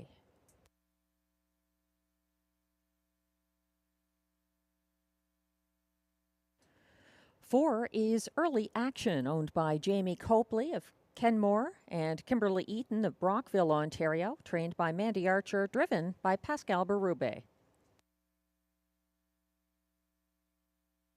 And completing the field from post 5, the Lightspeed, owned by Michel Nolette, Princeville, Quebec, trained and driven by Guy Gagnon. That's your field of 5 preferred handicap pacers. Coming up in race 5, no changes, exactor, triactor, superfecta, and pick 5 wagering. There's also a pick 3 offered here. Take note, a pick 3 also available in upcoming race 5. You don't often see the Lightspeed not the favorite, particularly when he doesn't have post 7 or 8 at this level, but that's the case right now. We're looking at the horse who's taking all the action from the rail, Mythic Gambler, undefeated in his previous 7 tries for Robert Shepard, back in the bike here. Mythic Gambler equaled the 150-3 divisional Rideau Carleton track record for age pacing geldings last August 18th when starting from the rail. This is his first ever start at the preferred level. His front-end loving style suits the recent track bias of our most recent card. 4-5 right now. I would say, though, this evening the closers are doing as well, if not better, than the front-end type horses. So bear that in mind. 4-5 on Mythic Gambler. Quite a record together with Robert Shepard. That's significant. Robert Shepard also frequently the driver of the 4 Early Action, who's 4-1 at the moment.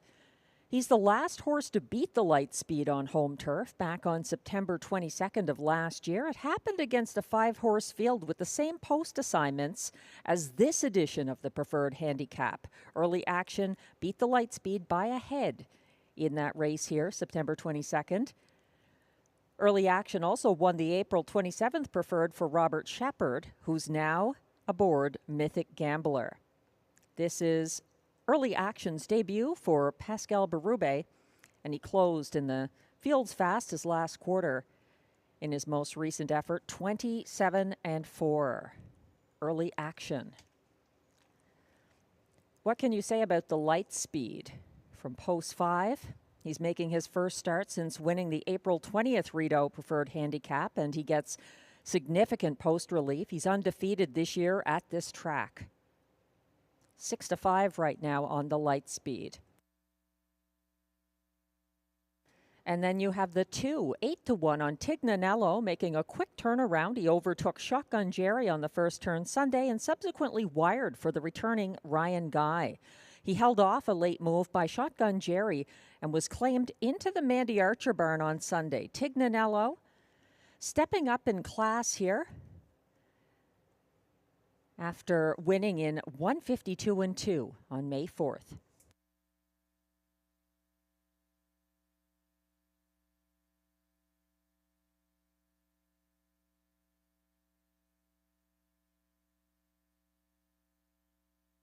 The starter has called the preferred pacers. This is your last reminder. The pick 5 begins here. There's also a pick 3 available, but time's running out if you'd like to play either, as this field is lining up behind the gate.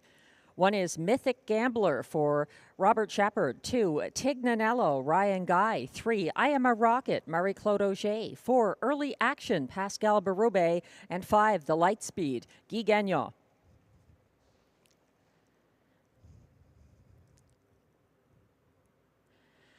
They're gradually lining up. Mythic Gambler and Tignanello still a couple of lengths off the gate. The outside three horses all have their noses on it. They're on the backstretch. And quickly approaching the start, they're off and pacing. And Tignanello blasting for Ryan Guy, coming after him right away. Early Action living up to his name. Sitting third, that is Mythic Gambler, now gapping by about 3 lengths in third. Following him, that's I Am a Rocket in fourth. And at the back of this compact field, the Lightspeed trails. Early Action is clearing Tignanello and making front, approaching the opening quarter. That's Early Action getting there in a sharp 27-4, stalked by Tignanello in the pocket now, and a gap of about a length back to Mythic Gambler, who follows from third. Then it's I Am a Rocket, yet to make a move. He's more of a closer, and the Lightspeed continues to trail. He hasn't been asked yet. They're single file now, biding their time and allowing Early Action to set the pace to the half. That's Early Action getting there for Berube in 57-2,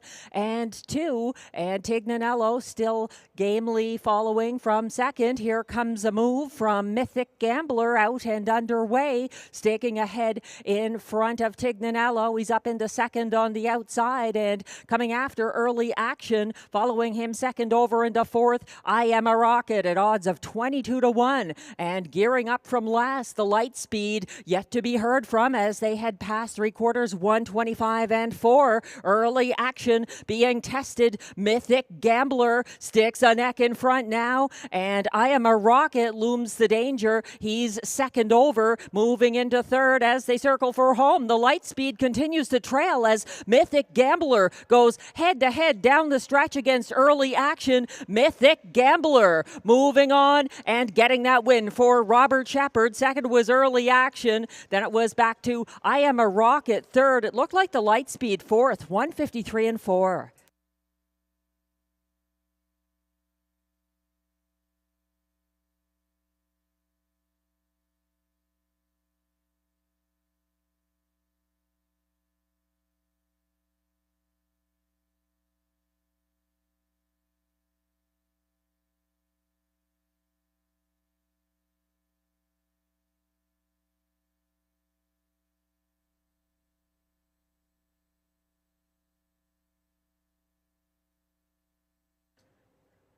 What a battle to the wire. A very game Early Action turning in an excellent front-end effort for Pascal Berube. Mythic Gambler, though, coming on for Robert Shepard and keeping their record intact. Mythic Gambler has never been defeated when driven by Robert Shepard. The unofficial top 4 finishers are now posted. 4 to 5 favorite. Number 1, Mythic Gambler for Robert Shepard. 4, Early Action finished second. 3, I Am a Rocket was third at odds of 22-1. And 5, the Lightspeed, not himself tonight, finished fourth. 1, 4, 3, 5, the unofficial top 4 order of finish for race 5, the preferred handicap pace.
Now coming back to the Rideau Carleton Winner's Circle.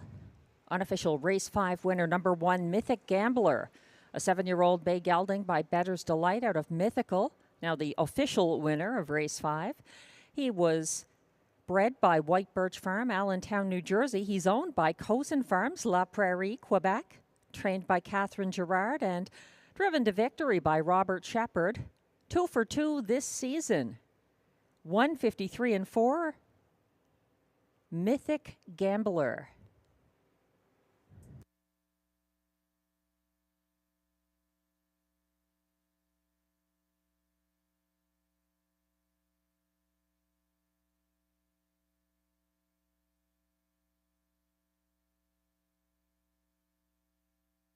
And prices are now posted for Race 5, where number 1, Mythic Gambler, returns $3.70 to win.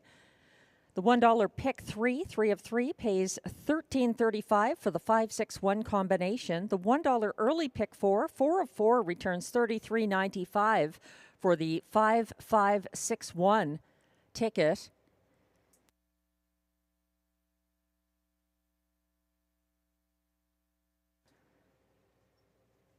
Some popular winners early on. The $2 exactor here, 1-4, returns $22.20. It's $57.75 for the $1 try, 1-4-3, and $81.65 for the $1 superfecta, 1-4-3-5 ticket.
The Race 5 rundown is now on screen. 4-5 favorite number 1, Mythic Gambler, the race winner for Robert Shepard. 2, Tignanello, finished 5th. 3, I Am a Rocket, was 3rd. 4, Early Action, 2nd. And 5, The Lightspeed, 4th. From the top down, your program should read 153-24. The fractions were 27 and 4 to the quarter, 57 and 2 at the half, 125 and 4 at 3/4, 153 and 4 the winning mile for Mythic Gambler.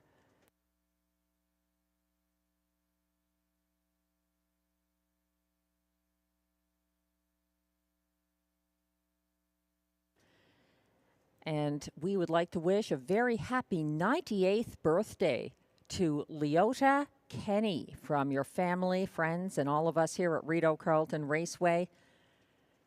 Hope you're enjoying the races tonight and having a wonderful birthday.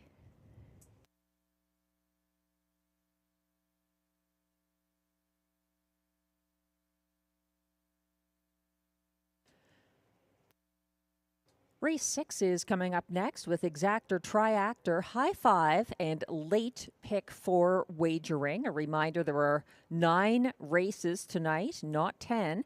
And in race 9, scratch the 3, Rock and Zeus. He is a judge's scratch in race 9.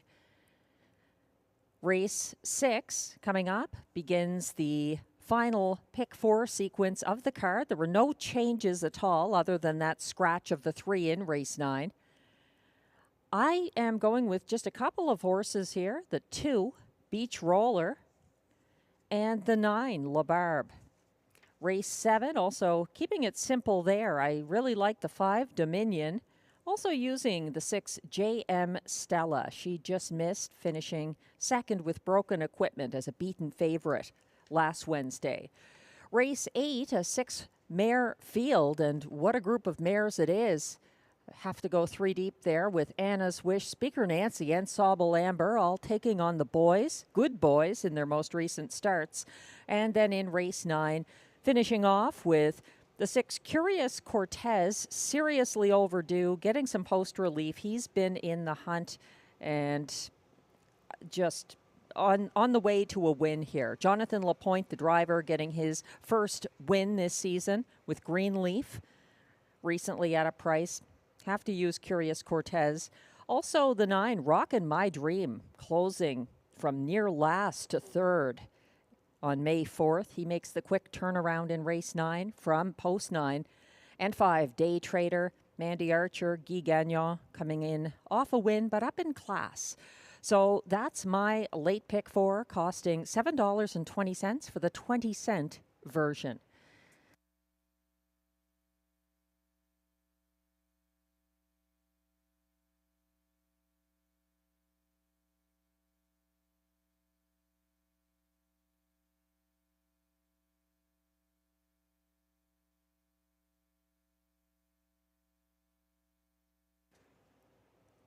We've got a strong 9-horse field here to kick off this late pick 4. And don't forget the high five for those new to wagering or new to Rideau Carleton.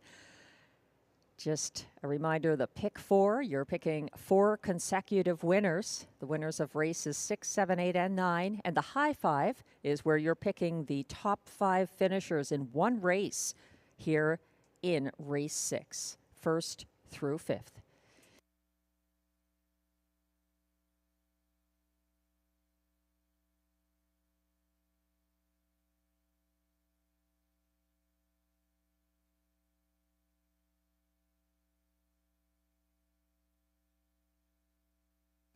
Pacers are coming towards the track for the race 6 post parade.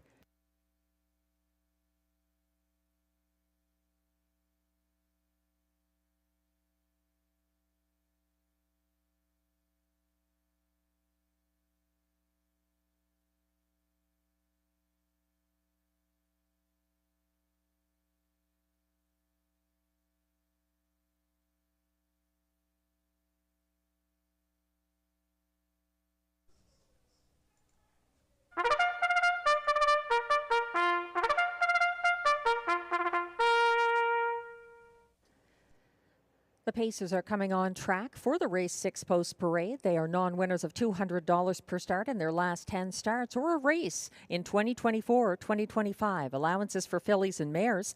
Also eligible, $8,500 claimers for non-winners of $2,000 in their last 5 starts. They compete for a purse of $5,200.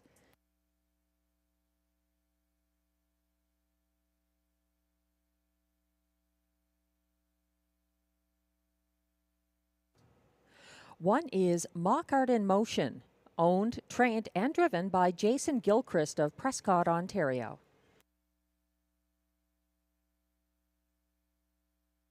2 is the current 9-5 favorite Beach Roller, owned and trained by Gilbert Mercier of Gatineau, Quebec, driven by Marie-Claude Auger. 3 is Get Your License Liam, owned by Limco Incorporated, Châteauguay, Quebec, trained by Vic Putty and driven by William Waugh.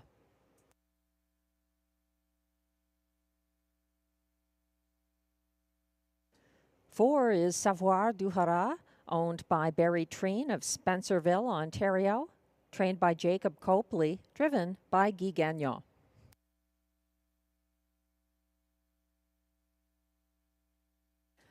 Five is 14-year-old Silverado, owned and trained by Wayne LaViolette, driven by Ryan Guy.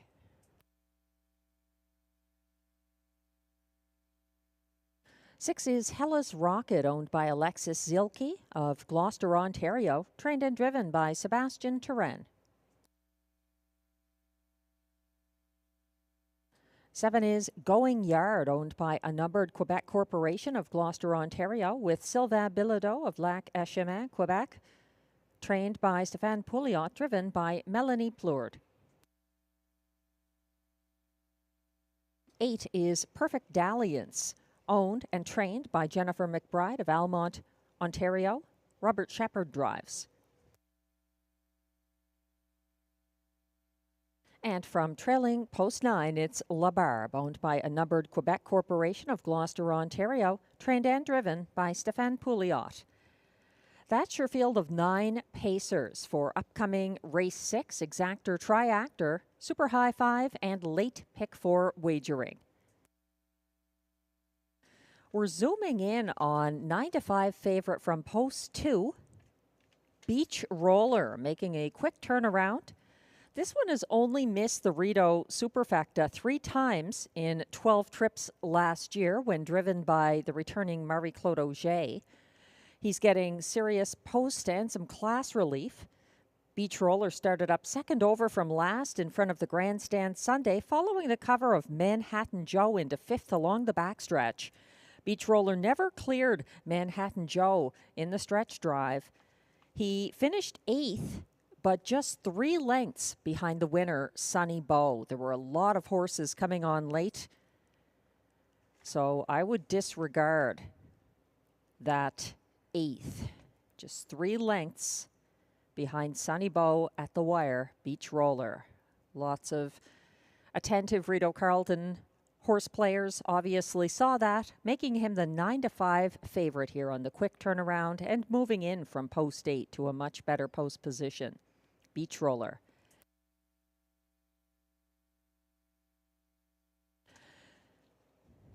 Glenn Pearson sees it slightly differently. He likes my second choice and is putting the 9, La Barbe, on top of his ticket. La Barbe finished second to the Colt on April 20th, his most recent start from the second tier. La Barbe sprinted to an early open length lead for Stéphane Pouliot on Wednesday and was overtaken by Day Trader in the final strides. His most recent win was here for previous connections way back in November 2023. He's been a very good place finisher for 3 consecutive starts now, beaten by the Colt, the Turning Point, and Day Trader. That's La Barbe from post 9. Tough to get that kind of front-end trip again like he did in his most recent start. Glenn is using Beach Roller in the place spot. He likes the 1 here in the show spot. That's Mock Art in Motion for Jason Gilchrist. I'm using the 7 there, Going Yard. She's been competitive at this level and has been taking on tougher mares a lot. Then I'm using Get Your License Liam, the 3, in the 4th spot, and completing my high 5 ticket with the 14-year-old Silverado. He had a late move up the inside in his most recent start.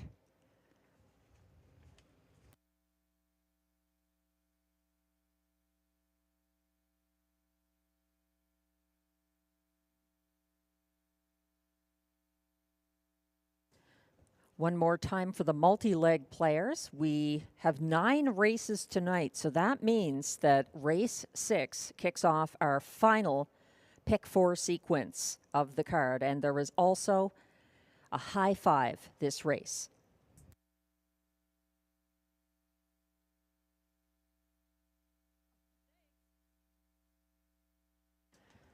The AGCO judges have just informed me that number 1, Mock Art in Motion, is going back to the paddock. He lost a shoe.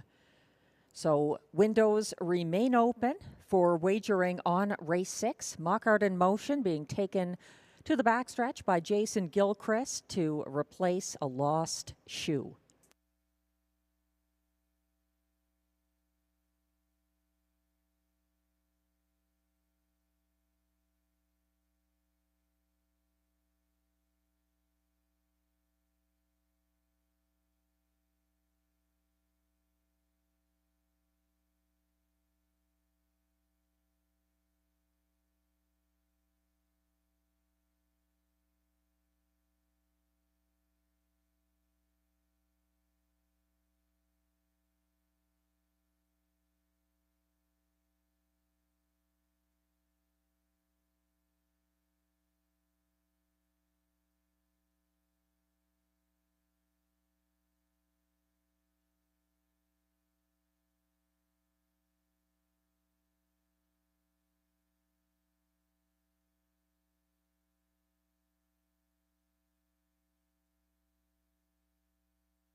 Windows remain open for race 6, giving you a little extra time to play the late pick 4.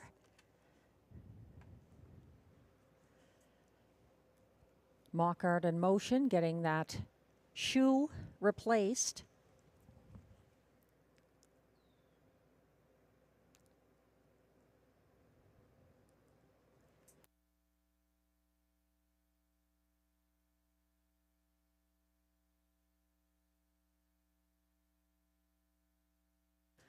There's continued support for number 2, Beach Roller here, a 7-time winner last season.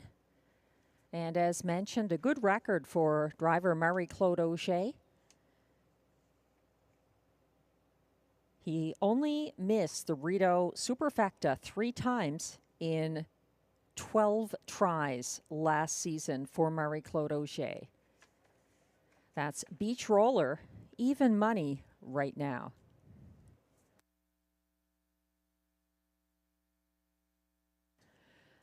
LaBarbe has that streak underway, a string of place finishes. He was second from the second tier on April 20th, and he's back there again tonight. He's Glenn Pearson's top selection, 5-2 for LaBarbe.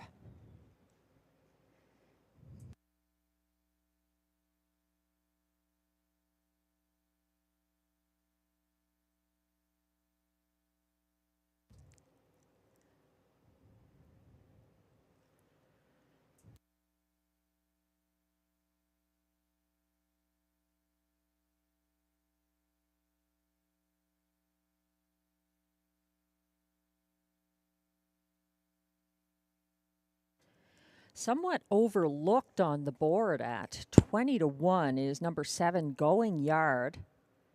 She's been in with some very tough mares at this track, taking on the likes of Beach Journey and the Turning Point. It's a tough post position, but quite a price, and she could factor into tickets here. 4-1 morning line and 20-1 on the board. Don't count out Going Yard.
Once again, this delay caused by number 1, Mock Art in Motion, losing a shoe and needing to return to the paddock to have that shoe replaced. In the meantime, wagering remains open on race 6, which kicks off our final pick 4 sequence of the night. And also take note, a high 5 this race, given the 9-horse field. No superfecta, but there is exactor and triactor wagering, as well as high 5 and late pick 4. No changes in races 6, 7, or 8, and just one in race 9, the scratch of the 3, Rockin' Zeus, a judge's scratch in race 9, the last leg of the pick 4.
We're still waiting on the 1, Mock Art in Motion,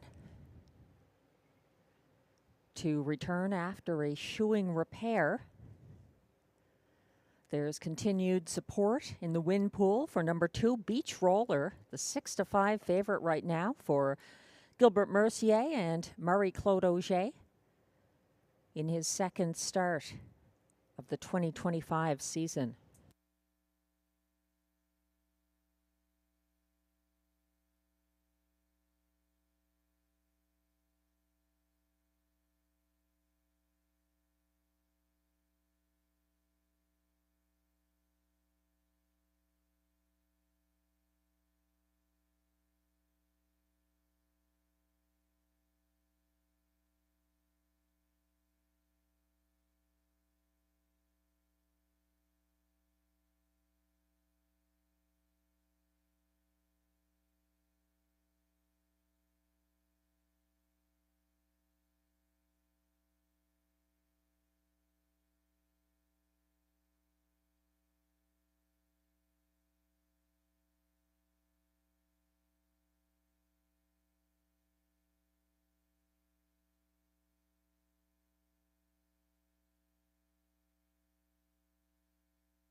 We're still waiting on number 1, Mock Art in Motion.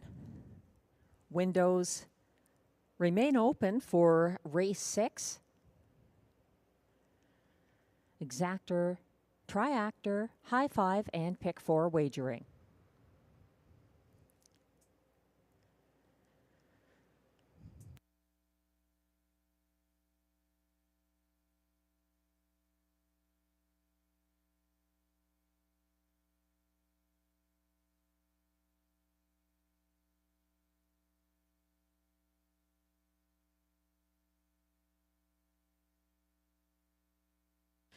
Mock Art in Motion looks to be coming back from the paddock now. He looks to be coming towards the track.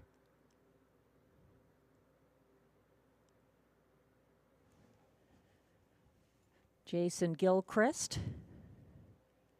now taking number 1, Mockart in Motion, back onto the racetrack. Race 6 going to be starting very shortly.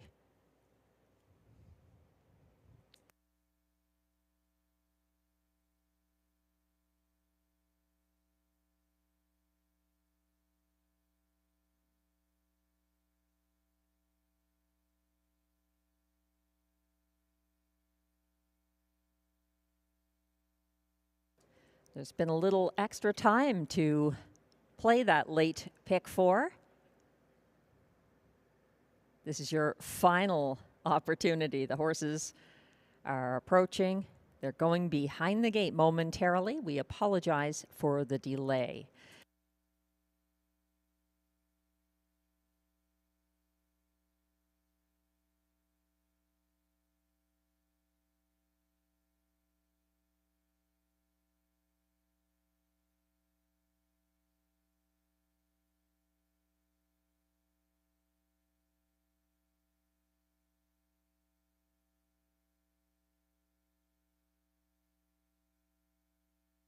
The starter has called the field for race 6.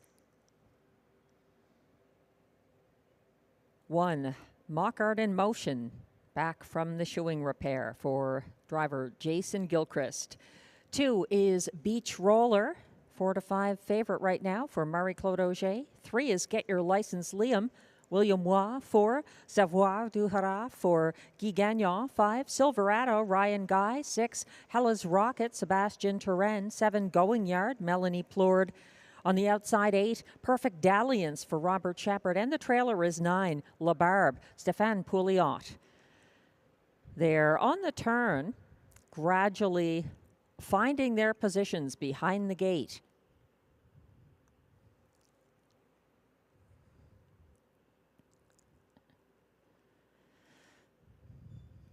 They're turning onto the backstretch. Get Your License Liam getting in line. They're lined up with 1 behind, approaching the start. And they're off and pacing with Get Your License Liam and William Waugh leaving early, followed on the outside by the fast-leaving Silverado up into second, ahead of Beach Roller, backing down to settle into 4th along the pylon, Savoir du Haras, and moving on into 5th from first over, Hella's Rocket, just ahead of Mockart in Motion. They're circling towards the opening quarter with the 21-1 shot. Get Your License Liam leading the way, 27-3, and he's keeping just ahead of Silverado, who's following about a length and a half behind. Then it's a gap of about 2 to 3rd for Beach Roller. Still 4th, Savoir du Haras looks to get flushed out. Mockart in Motion is in motion, first over into 5th, caught inside of him and lacking racing room at the moment, getting the shuffle back into 7th. Hella's Rocket on his outside. La Barbe is on the move, 3rd over from 3rd last. Then it's further back to Going Yard, getting moving from the back of the field. She's beating just 1 at the moment. Perfect Dalliance caught in at the rear. 56-4, the clocking to the half, and Beach Roller is rolling first over under urging from Marie-Claude Auger, passing Get Your License Liam, now second on the inside. Mockart in Motion is moving first over on the outside into second, following his cover. Second over into third is La Barbe, 126 flat. They went by 3/4 some time back, and Beach Roller rolling on, chased down the lane by Mockart in Motion, and La Barbe has his chance as well. There's a late move from Silverado up the inside path. It's going to be close to the wire. Mockart in Motion for Jason Gilchrist gets the win over Beach Roller. Then it's La Barbe. Silverado 4th, 155-1.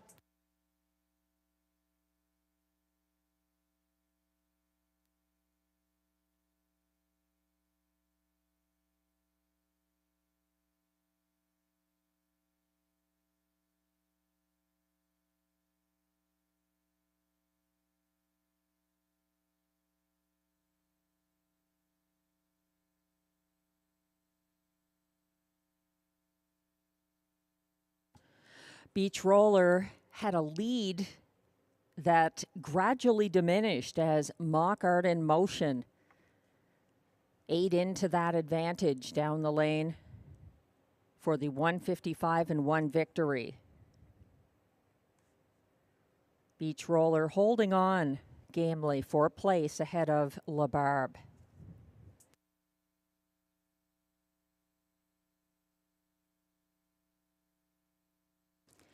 The unofficial top 5 order of finish is now posted for race 6 at odds of 2-1.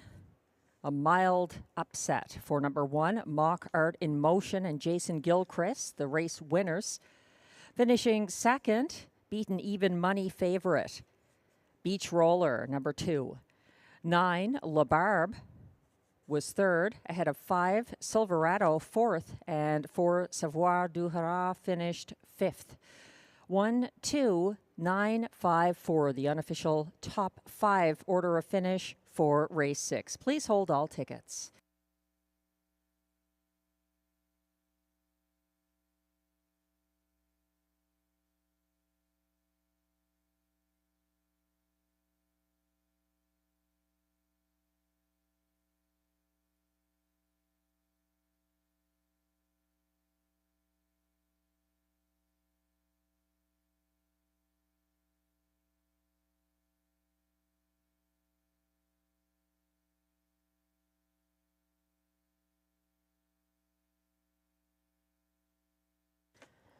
Now returning to the Rideau Carleton Winner's Circle, unofficial race 6 winner, number 1, Mock Art in Motion, a 9-year-old bay gelding by Mach 3 out of Because I'm KG. Owned, trained, and driven by Jason Gilchrist of Prescott, Ontario. Mock Art in Motion was bred by Lloyd Howley of Cars, Ontario. That's win number 2 of the season, and a new seasonal best of 155-1, Mock Art in Motion.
Race 6 results are now official.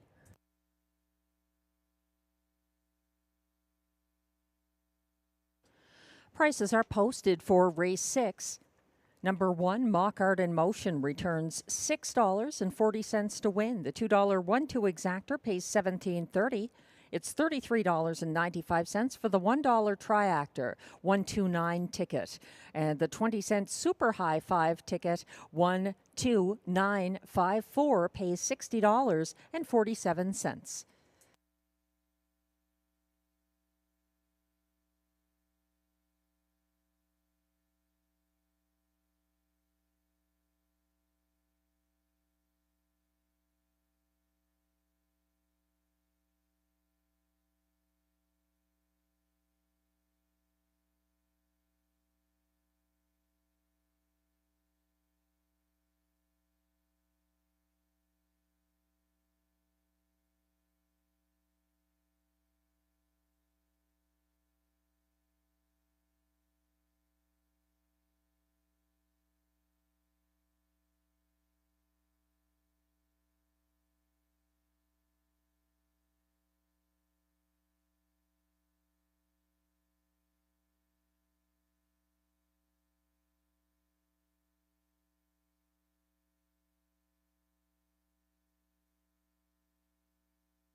The race 6 rundown is now posted. 1, Mockart in Motion, the race winner for Jason Gilchrist. Even Money favorite number 2, Beach Roller, was second. 3, Get Your License Liam, finished 8th. 4, Savoir du Hara was 5th. 5, Silverado, 4th. 6, Hella's Rocket was 9th. 7, Going Yard, finished 6th. 8, Perfect Dalliance was 7th. And 9, La Barbe, 3rd. From the top down, your program should read 128,549,673. The fractions were 27 and 3 to the quarter, 56 and 4 at the half, 126 flat at 3/4, 155 and 1, a seasonal best for Mockart in Motion.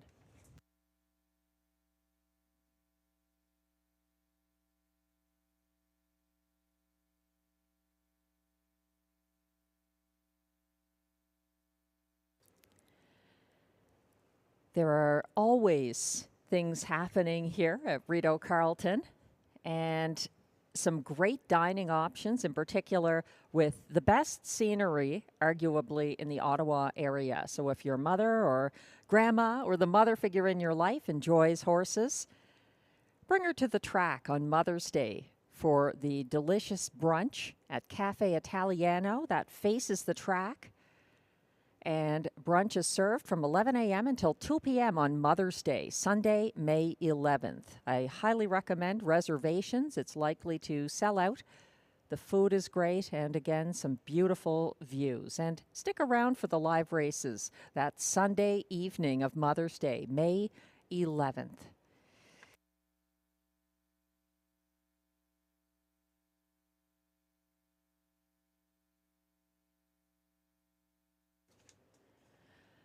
Moving on to race 7, we only have 3 more races left tonight. And there is exactor, triactor, pick 3, and superfecta betting available here. Glenn and I see it eye to eye on the triactor. That doesn't happen a whole lot. And we're both landing on the 5, Dominion, for Carl Duguay and Guy Gagnon as our top choice. He is 3-2 right now. Dominion is making his first start of the season, but qualified strongly here on April 27th, winning going away in 201 and 4 over Napoleon Hill, who is the 3 in this field in race 7.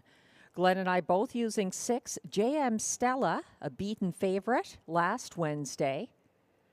We're using her in the place spot. She didn't seem to want to pass her stablemate, Synergy S, and she may be better as a place selection here. I'm not sure she'll go by Dominion, but I've been proven wrong before. In the show spot, we're both using the 2, I'm Just a Gigolo, coming in for owner, breeder, trainer, driver, Jerome Lombard, after an impressive qualifier, a going away qualifying win over a very sloppy track at Trois-Rivières on April 27th. The 2:09 and 3 clocking, note that there's a 7-second variant on that. So hold nothing against this 3-year-old son of Looks Like a Chippendale, making his seasonal debut. Completing the superfecta, Glenn is going to number 4, Stormont Friendly, for trainer-driver Ryan Guy, finishing 3rd last Wednesday, behind JM Stella and winner Synergy S. And I'm completing my ticket with the 1, Muscle du Hara, for Claude Cadieux, the trainer-driver, who has been 3rd in a couple of qualifiers here, which were won by previous preferred trotters, Donatover and Duke La Victoire. So lots of respect. 2-1 from the rail for that 3-year-old son of Muscle Mass.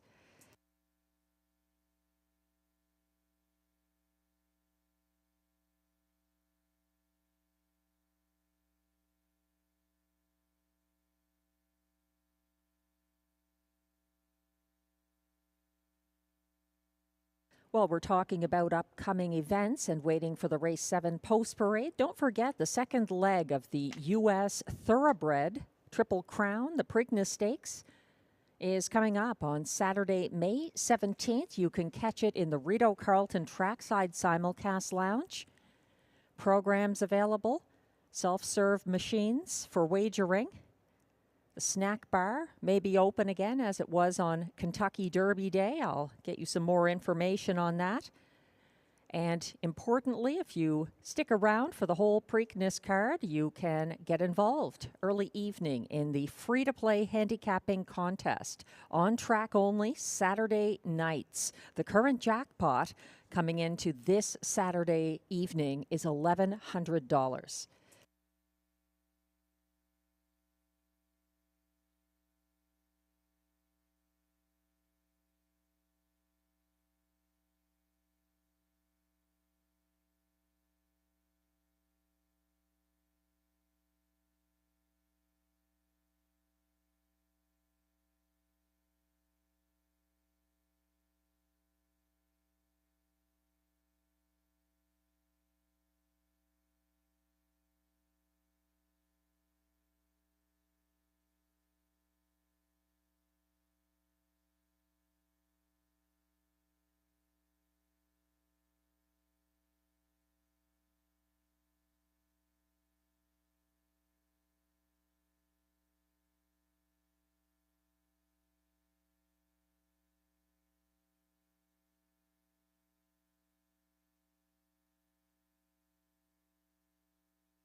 The Race 7 Trotters are now on track for the post parade. They are non-winners of $15,000 or 3 races lifetime, with allowances for fillies and mares, and non-winners of 2 races or $15,000 lifetime draw inside. The purse, $6,600.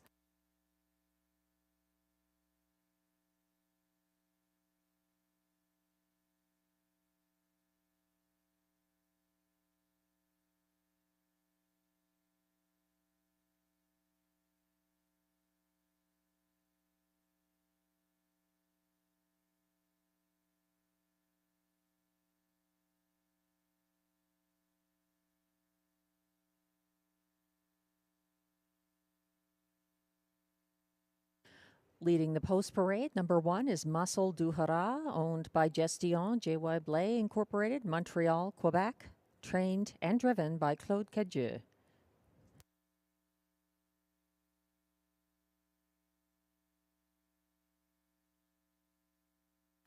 Two is I'm Just a Gigolo, owned, trained, and driven by Jerome Lombard of Bromont, Quebec.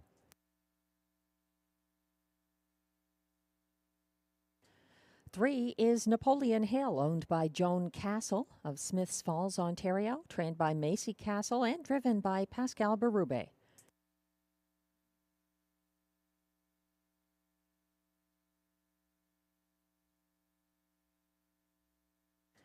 4 is Stormont Friendly, owned by Eric Baker of Long Sault, Ontario, trained and driven by Ryan Guy. 5 is the current 7-5 favorite Dominion, owned by Investissement KFB Sorel Tracy, Quebec, along with trainer Carl Duguay of Trois-Rivières, Quebec. Guy Gagnon drives.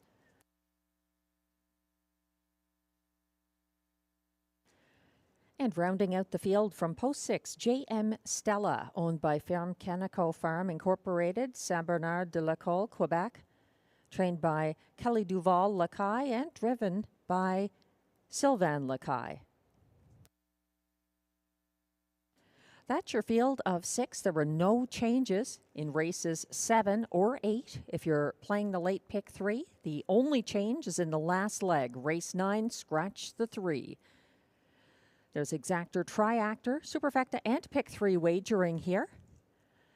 And the betting public is going with my top selection here. In fact, he's my best bet of the card.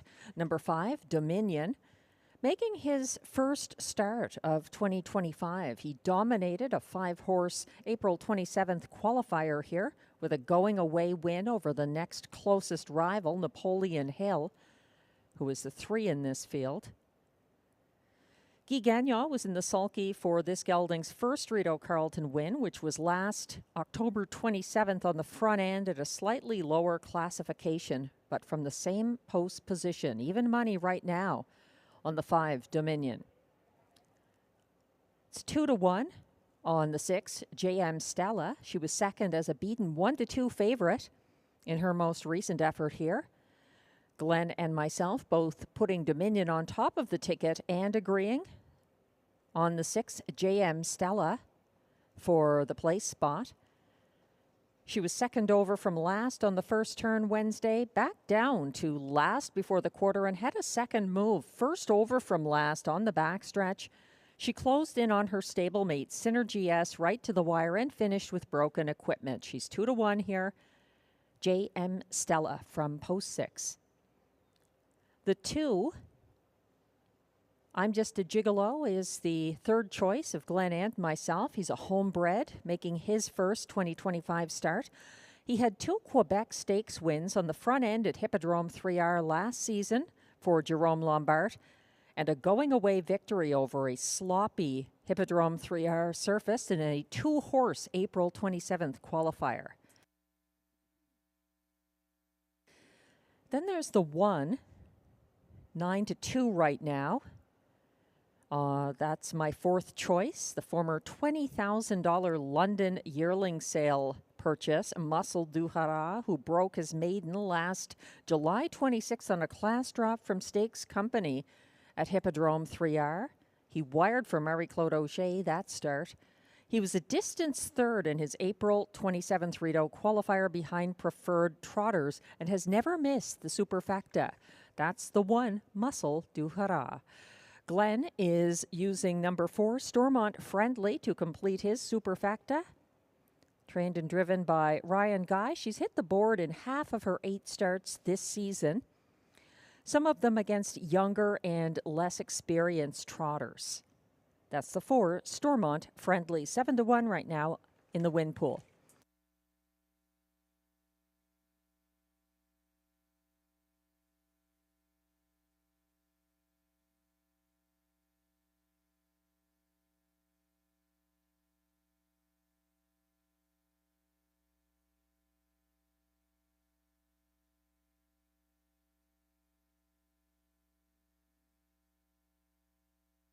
The starter has called the field for race 7. This is your final opportunity to play the pick 3.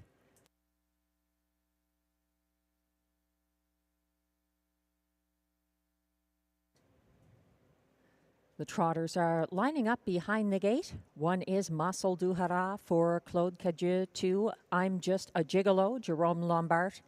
3, Napoleon Hill, Pascal Berube. 4, Stormont Friendly for Ryan Guy. 5, Dominion, Guy Gagnon. And on the outside, 6, JM Stella for Sylvain Lacaille. They're on the turn.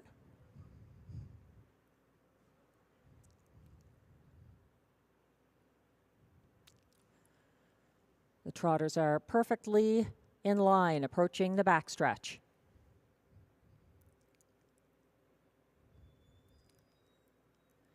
They're approaching the start.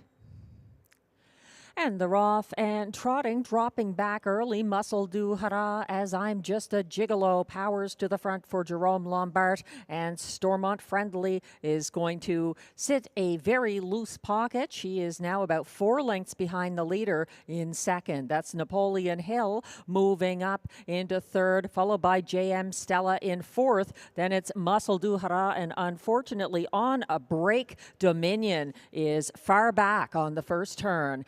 Headed past the opening quarter in 28-1. I'm Just a Gigolo continues an uninterrupted lead. He's got about a 6-length advantage over the rest. I'm Just a Gigolo leading for Jerome Lombard. Past the grandstand the first time. Stormont Friendly second and narrowing the gap. It's about 3 lengths back to third. Napoleon Hill shadowed by JM Stella, and Muscle du Hara still in range. Dominion is distanced after that early break on the first turn. The field circles past the half in 59 and 2, 28 and 1 the opening quarter, and they do it again in the second. I'm Just a Gigolo. His lead has narrowed. Stormont Friendly attempting a first over attack from second. Ryan Guy thinks better of it, retreats to the pocket. I'm Just a Gigolo under urging continues along on the front end as Stormont Friendly remains in the pocket. Scooting up the cones, look at J.M. Stella moving to the inside of first over Napoleon Hill. She's up into third, and they went by 3/4 in 1:30 and 1. On the front end, I'm Just a Gigolo trying to see this through. Napoleon Hill attacking, and J.M. Stella also looming a danger up the inside path. That is Stormont Friendly down the center of the track, and up the inside path, J.M. Stella and Sylvain Lacaille going to win, going away over I'm Just a Gigolo. Then it's Napoleon Hill ahead of Stormont Friendly, 2 minutes and 4/5.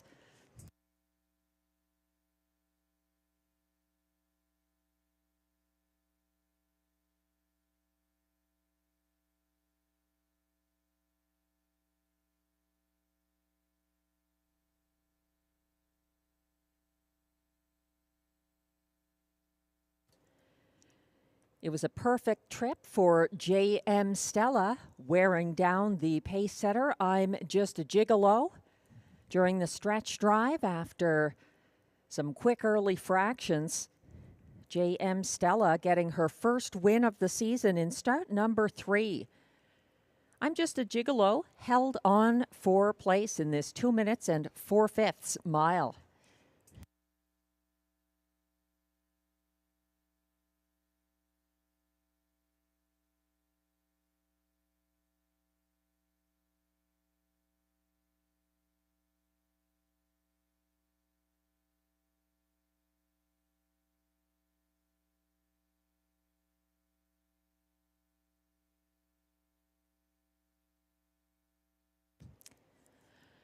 The unofficial top 4 order of finish is now posted for race 7.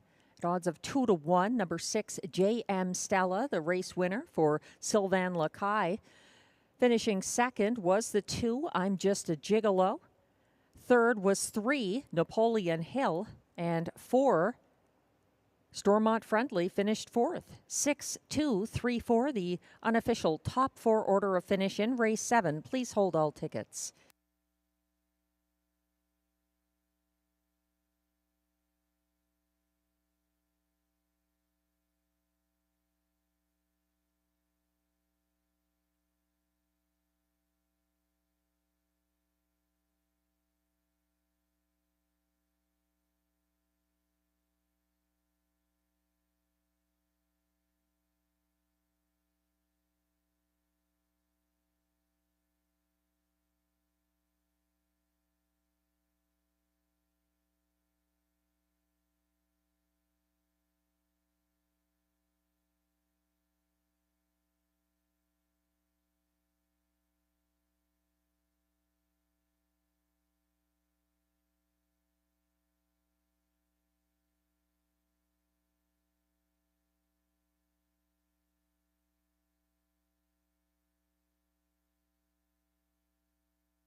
Now coming back to the Rideau Carleton Winner's Circle. Unofficial race 7 winner, number 6, J.M. Stella, a 4-year-old bay mare by 6-pack out of Timel Fire It Up. Owned by Ferme Canico Farm Incorporated, Saint-Bernard-de-l'École, Quebec. Bred by R.K. Joe Miscomon of Muncie, Ontario. Trained by Kelly Duval Lacaille. Driven to victory by Sylvain Lacaille. That's the first win of the season in the 3rd start of the year. J.M. Stella, 2 minutes and 4/5.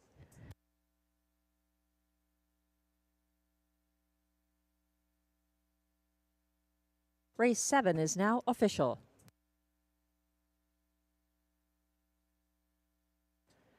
prices are posted for race 7, number 6, JM Stella, returns $6.70 to win. The $2.62 exactor pays $71. The $1 pick 3, 116, 3 of 3 pays $18.85. The $1 pick 4, 4 of 4, $75 for the 6116 ticket. $15 if you had that pick 4 for 20 cents, 6116, the winning combination. The $1 triactor 623 pays $119.55, and it's $382.45 for the $1 superfecta 6234 combination.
The race 7 rundown is now on screen. 1, Muscle du Hara finished 5th. 2, I'm Just a Gigolo was 2nd. 3, Napoleon Hill 3rd. 4, Stormont Friendly 4th. 3 to 5 favorite number 5, Dominion was 6th after the break. And 6, JM Stella gets her first seasonal victory for Sylvain Lacaille. From the top down, your program should read 5-2-3-4-6-1. The fractions were 28 and 1 to the quarter, 59 and 2 at the half, 130 and 1 at 3/4, 2 minutes and 4/5, the winning mile for JM Stella.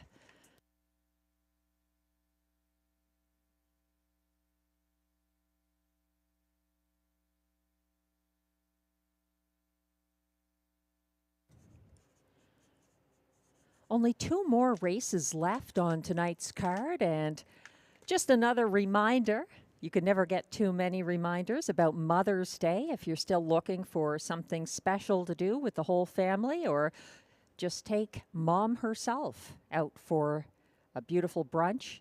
Come to Cafe Italiano here in the Rideau Carleton Grandstand on Sunday, May 11th.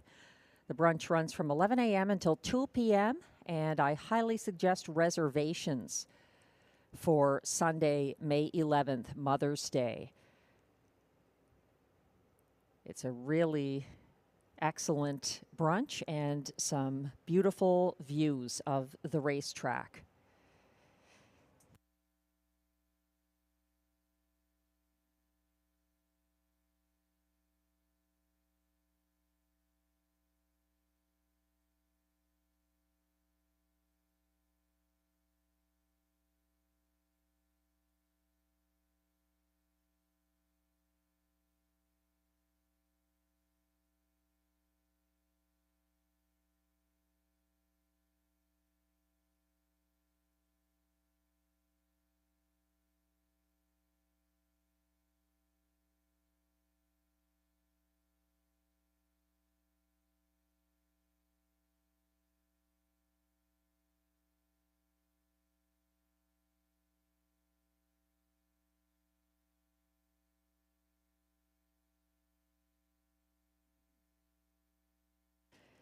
The pacing mares are coming on track for the Race 8 post parade, and then we'll look into the interesting recent resumes of several in this field.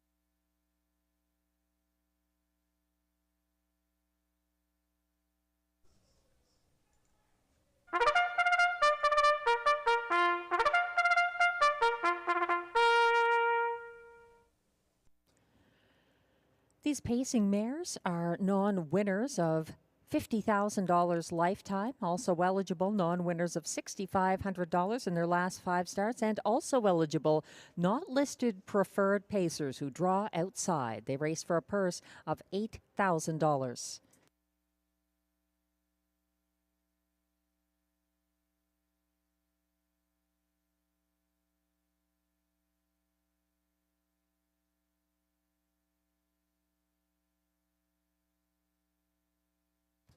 One is Horizon Sealster, owned by Julia Ferguson, Lloyd Stone, Coral Bailey, and Sean Vino of Ontario, trained by Ted McDonald and driven by William Waugh. 2 is Anna's Wish, owned by Sylvain Cote of Joliette, Quebec, trained by Robert Bernicki, driven by Marie-Claude Auger.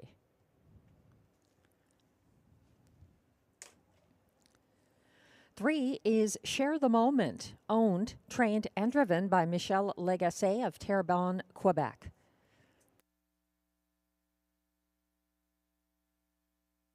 4 is DA Temptation, owned by Pierre-Yvon Mondou Incorporated, Morin Heights, Quebec, trained and driven by Guy Gagnon.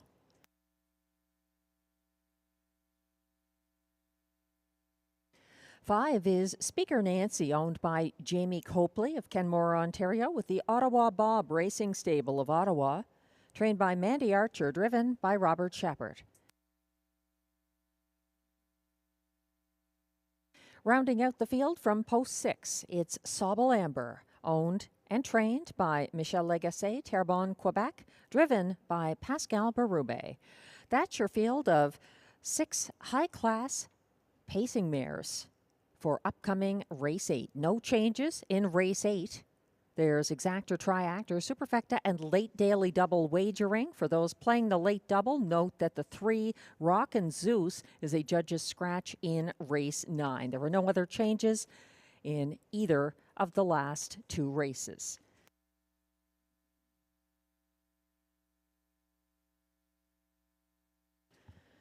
We're zooming in on Speaker Nancy, 6-5 favorite from post 5. She looks excellent out there tonight. She's got some class relief, and she's making a quick turnaround. She was shuffled back to 4th along the rail here Sunday. She followed front-end winner Beef and Cheddar to the half and was covered up and shuffled back past that point as Major Hill led the outer flow on the backstretch and final turn. Speaker Nancy was flying late down the center of the track, pacing the field's fastest closing quarter, 28-1. And note those names. Yes, she was in against the boys here. It was a very good showing from the rail. Another mare who took on males recently is the 2 Anna's Wish, up against the boys in her latest start. She took back the last, leaving Sunday. She's a strong closer who started a late rally from third over at 3/4 and went widest of all at the top of the stretch. She came home in the field's fastest, 28-2, and makes a quick turnaround.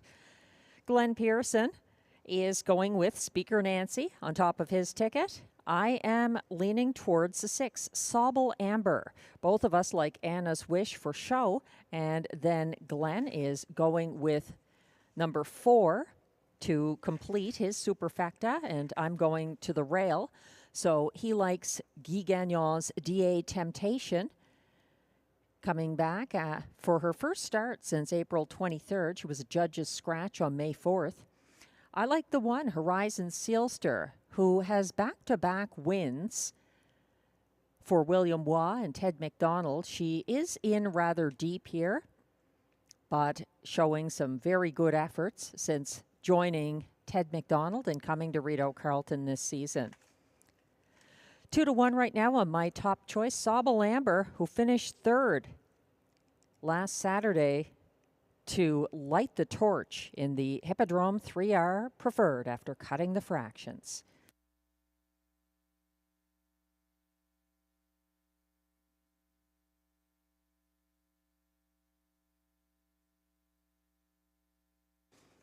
The starter has called the Race 8 Pacers.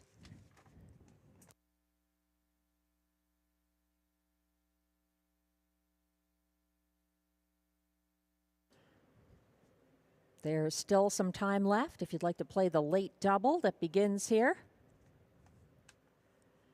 It's a competitive field of 6 classy pacing mares. The 1 is Horizon Sealster for William Waugh, 2 Anna's Wish, Marie-Claude Auger, 3 Share the Moment, Michel Legacy, 4 DA Temptation, Guy Gagnon, 5 Speaker Nancy, Robert Shepherd, and 6 Sobble Amber, Pascal Berube on the outside. They're on the turn, Horizon Sealster and Share the Moment, the last to get in line.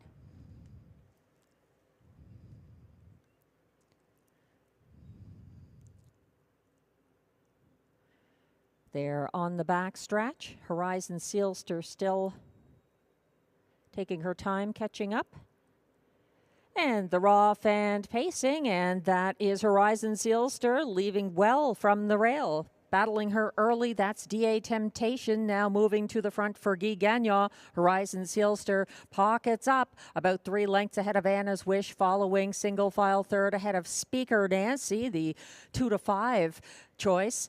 Just behind her, Sobble Amber, and gapping at the back of the field is Share the Moment. They're well spaced out, approaching the opening quarter of 28 flat, and the leader at 19-1, DA Temptation, is freewheeling about a length and a half ahead of next closest Horizon Sealster. Anna's Wish looks interested in a first over move. Here she comes from 3rd, and she's towing Speaker Nancy into it. 2nd over from 4th, following that cover. 3rd over from further back. Sobble Amber is doing her best to get involved, and she has now dropped back to the cones. Gapping at the back, Share the Moment. 57 flat, a 29-second second panel. DA Temptation still leading by a comfortable 2-length margin over Horizon Sealster, battling back 2nd. Anna's Wish grinding away 1st over on the backstretch. She's 3rd, getting the shuffle back now to 5th. Along the inside is Sobble Amber as Speaker Nancy continues on 2nd over into 4th. They went by 3/4 in 1:25-4. DA Temptation trying to carry her speed the full mile, but the closers are coming on late. That's Anna's Wish continuing to chase down the lane, but DA Temptation, a formidable lead. Horizon Sealster making a bid up the inside late, and it could be too late because DA Temptation is strong, but not as strong as Horizon Sealster, getting that victory over the fast closing Sobble Amber. It looked like DA Temptation holding on for show, 1:55-1.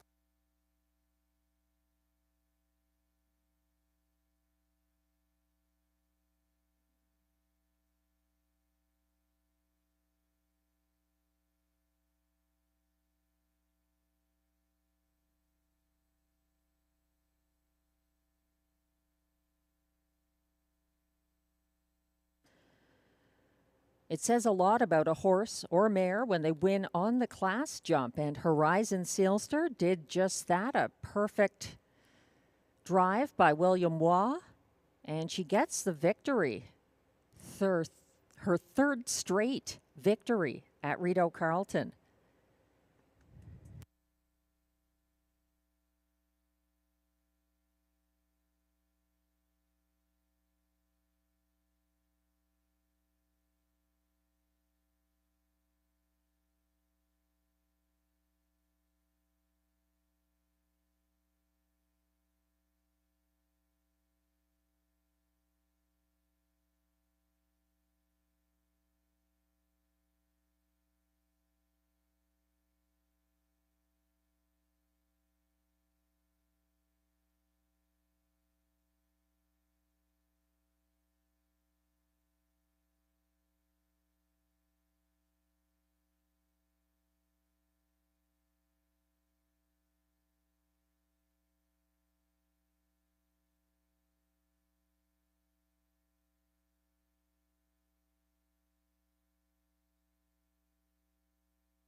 Now coming back to the Rideau Carleton Winner's Circle, unofficial Race 8 winner number 1, Horizon Sealster, gets her third win in a row.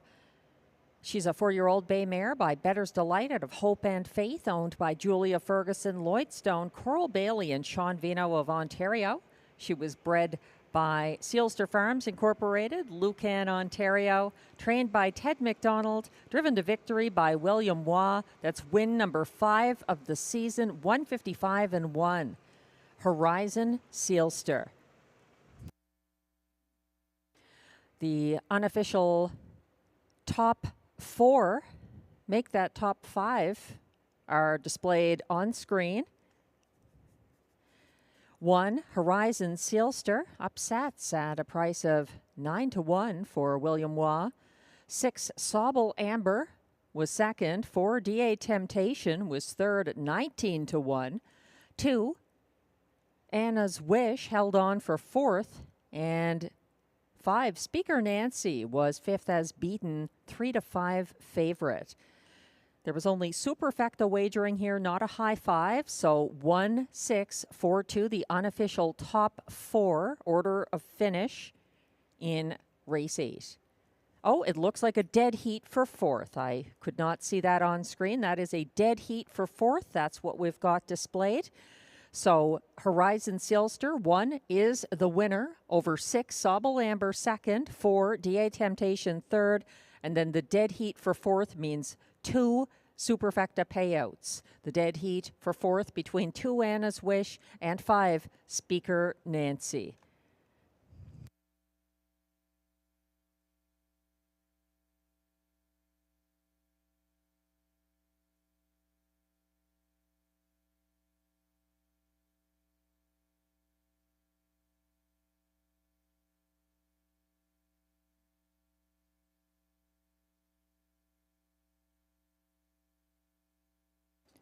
Again, the dead heat for fourth means 2 different superfecta payouts here in race 8.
Race 8 is now official.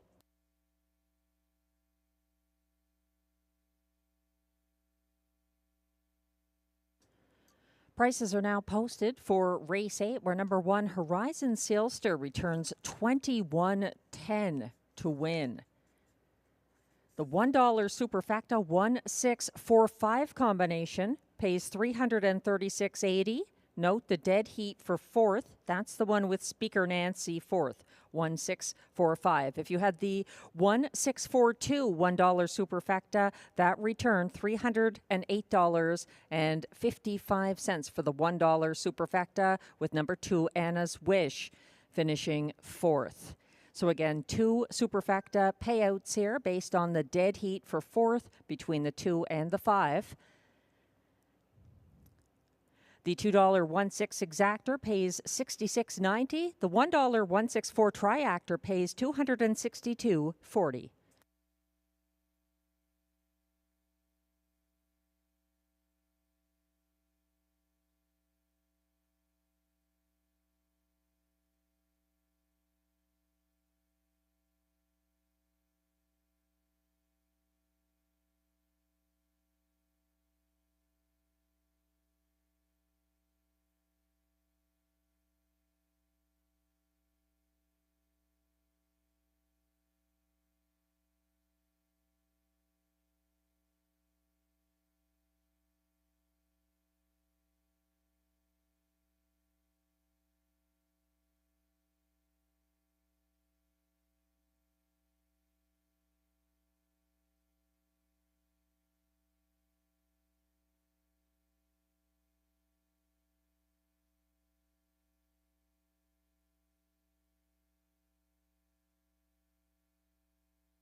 The Race 8 rundown is now on your screens. 1, Horizon Sailster gets her 3rd straight victory for William Waugh.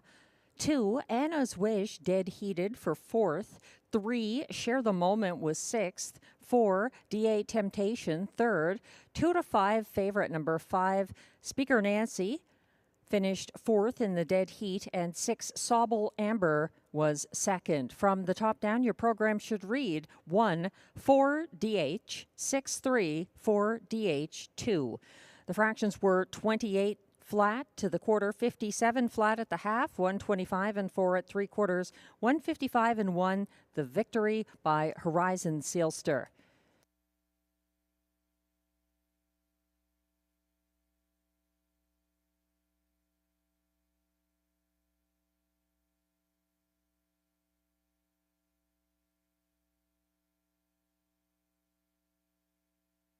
One more race on this Wednesday evening card.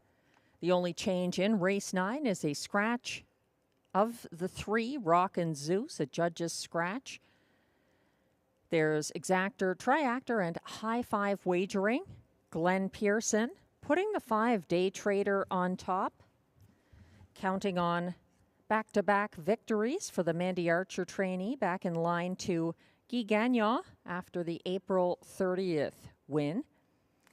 I'm looking to the 6, Curious Cortez. Jonathan Lapointe has just the 1 driving win this season at this track, but it's recent. And Curious Cortez has been in the mix in recent tries.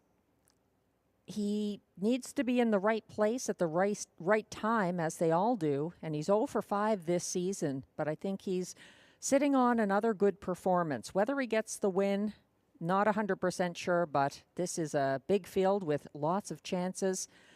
Glenn is going to the 1, Friar Voltaire for Vic Putty and William Waugh in the place spot.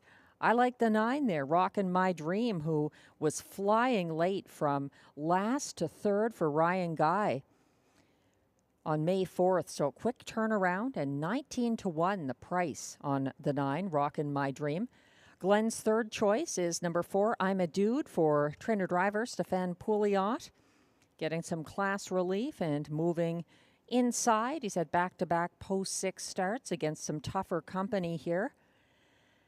I'm using Glenn's top choice in third, Day Trader. He is arguably up in class here. For fourth and fifth in our high five tickets, both of us see it the same way. Number 2, Saskabush Steve, moving in from post 7 and keeping catch driver Robert Shepard for trainer Alain Martin, winless in 3 tries so far this year and just a one-time winner last season. He's nonetheless 7 to 1 right now, getting some attention on the tote board. And both of us using number 7, the Colt, to complete the ticket. He's got a tougher post. He does make the quick turnaround after a 5th place finish, gaining ground late for Robert Shepard on Sunday here. Mike Healy, the catch driver, as Shepard has opted for the 2, Saskabush Steve.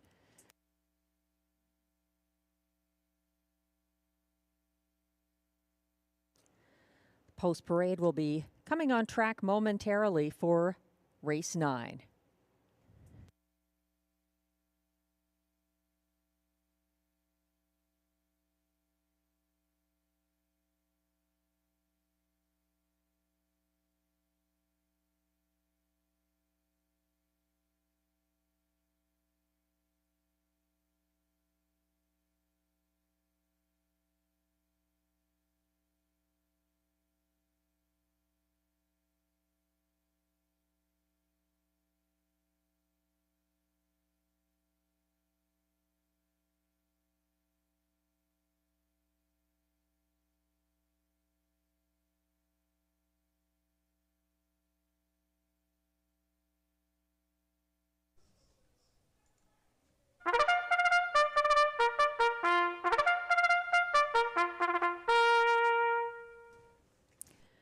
Here comes the post parade for race 9. Again, our final race this evening. These pacers are $8,500 claimers, also eligible non-winners of $400 per start in their last 10. They race for a purse of $5,200.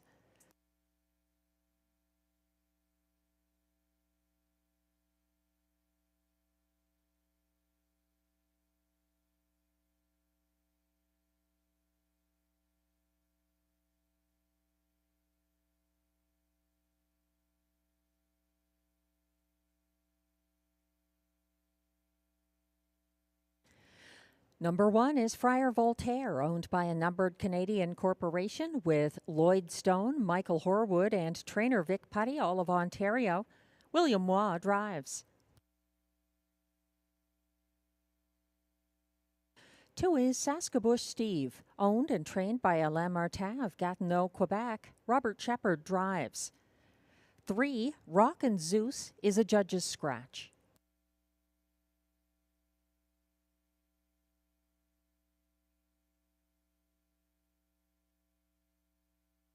4 is I'm a Dude, owned by a numbered Quebec corporation of Gloucester, Ontario, trained and driven by Stefan Pouliot.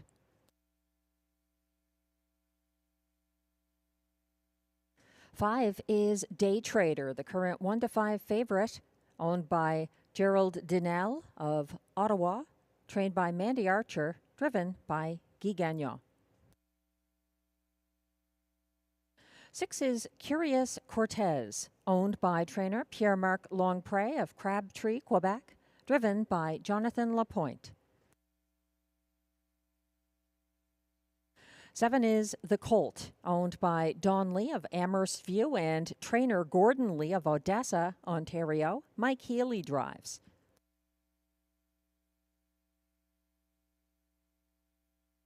8 is Always Your Way, owned by Jamie and Sonia Johnson of Edwards, Ontario. Jamie Johnson trains. Clark Stacey is in the bike. And from trailing post 9, it's Rockin' My Dream, owned by trainer Alain Martin of Gatineau, Quebec, and driven by Ryan Guy. That's your field, scratched down to 8 pacers in race 9. The Robbie D'Alessandro pace, as John McMillan would say. The only change is the scratch of the 3. There's exactor, triactor, and high 5 wagering available.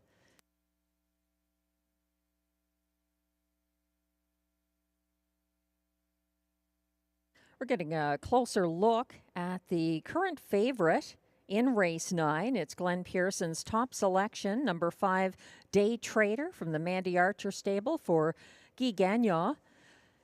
Always a combination worth paying attention to.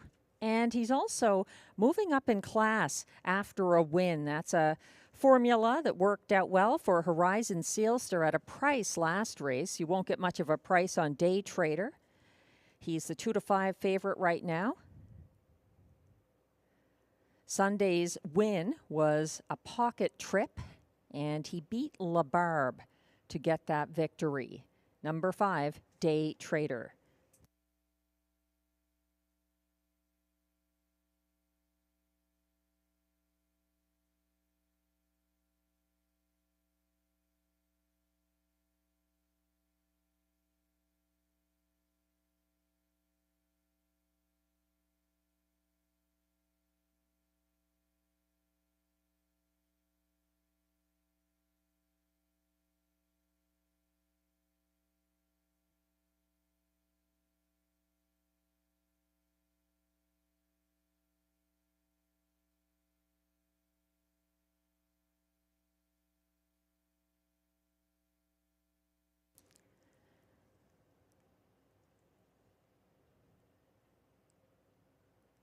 My top choice here is now 8-1, having dropped some. Curious Cortez, the 6, getting some class relief. And again, driver Jonathan Lapointe had his first seasonal victory here last Wednesday, driving Greenleaf. A winner at a price on the trot. Curious Cortez was 3 wide against front-end winner Sealaird on the first turn Wednesday. He backed down to 3rd early. And then he made another move, first over approaching the half. He was up into 2nd on the backstretch and edged out for place by Love My Rockin' Bird in a stretch duel. He was the clear best of the rest. That's a 6, Curious Cortez. And another getting surprisingly less respect than I thought is the 9, Rockin' My Dream, with a quick turnaround from the 2nd tier. He closed for show at odds of 31-1. In his most recent start.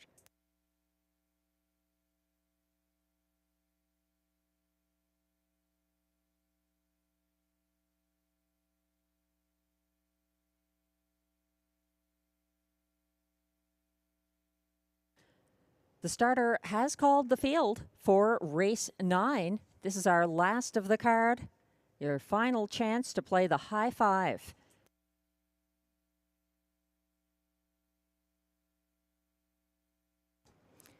The pacers are lining up. 1 is Friar Voltaire, William Waugh. 2, Saskabush Steve for Robert Shepard. 3, Rockin' Zeus is a judge's scratch. 4 is I'm a Dude, Stéphane Pouliot. 5, Day Trader, Guy Gagnon. 6, Curious Cortez, Jonathan Lapointe. 7, the Colt for Mike Healy. 8 is Always Your Way, Clark Stacey. And the trailer, number 9, Rockin' My Dream for Ryan Guy.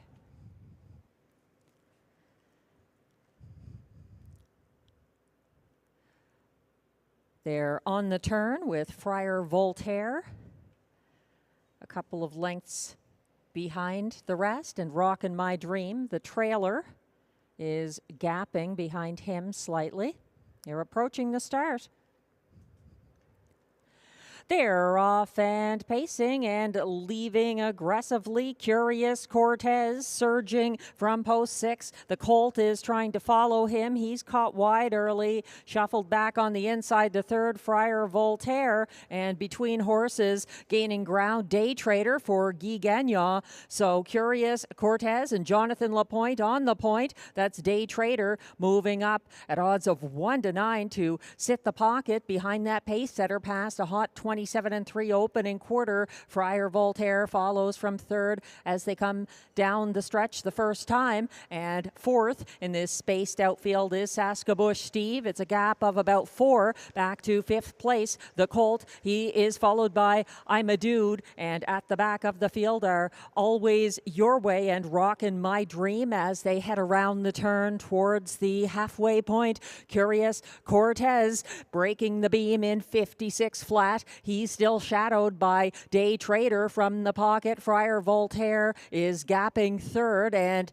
then Saskabush Steve is going to try things first over from fourth behind the retreating cover of Friar Voltaire, who is moving in reverse.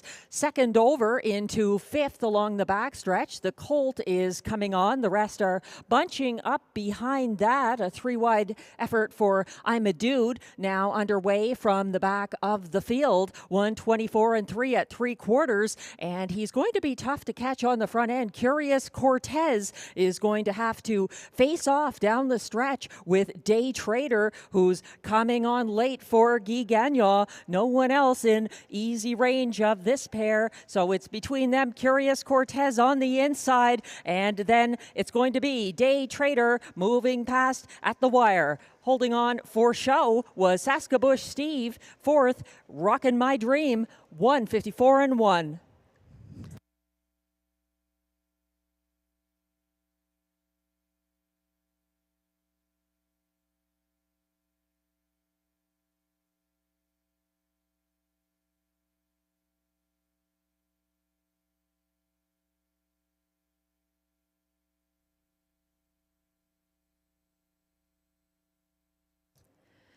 If the speed bias had held up, I wonder if Curious Cortez would have been able to hold off the favorite here, Day Trader, surging late for Guy Gagnon to get the victory down the stretch after a brief duel.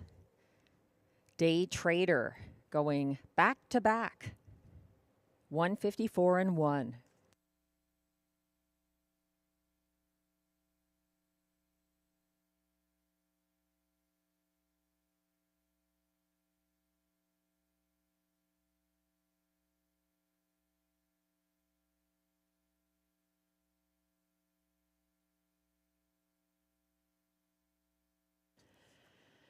The unofficial top 5 order of finish is now posted for race 9. 1-9 favorite, Day Trader, the race winner for Guy Gagnon. Second at odds of 12-1 was 6, Curious Cortez. 2, Saskabush Steve is third, ahead of 9, Rockin' My Dream. And then the 1, Friar Voltaire, was fifth. The unofficial top 5 order of finish in race 9, 5-6-2-9-1. Please hold all tickets.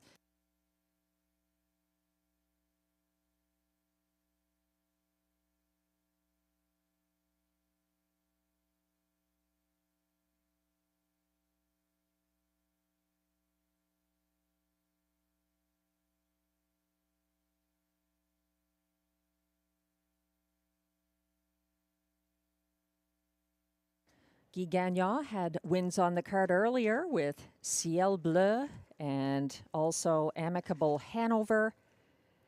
Day Trader adds to his total here in the last of the night, race 9. Day Trader, a 1-9 winning favorite in race 9.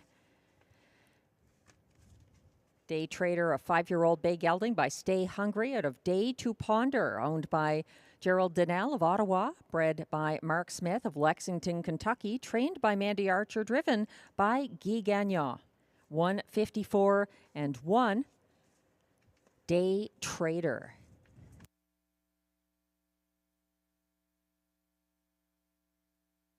Win number 5 in his 12th start of the season. and a new seasonal best, 154 and 1.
Race 9 results are now official.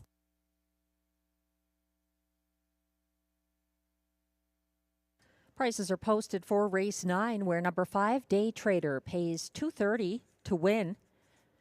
The $2 exactor, 5-6, we'll have to get back to. The $1 pick 3 ending here, 6-1-5, 3 of 3, $30.30. The $1 pick 4, 4 of 4, 1-6-1-5. If you had that for 20 cents, 4 of 4, returns $31.21. The $1 pick 5, it does pay on 5 of 5, $394.10 if you had it for $1. The 20-cent super high 5, 56291, returns $93.61. That $2 exactor again, $15.30 for the 5-6 combination. 562 triactor, $1 ticket, pays $22.15. $31.90 for the $2 late double, 1-5 combination. And that $1 pick 4 again, 1-6-1-5, the winning 4 of 4 combination, $156.05 for the $1 pick 4 ticket.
The race 9 rundown is now on your screens. 1, Friar Voltaire was 5th. 2, Saskabush Steve 3rd.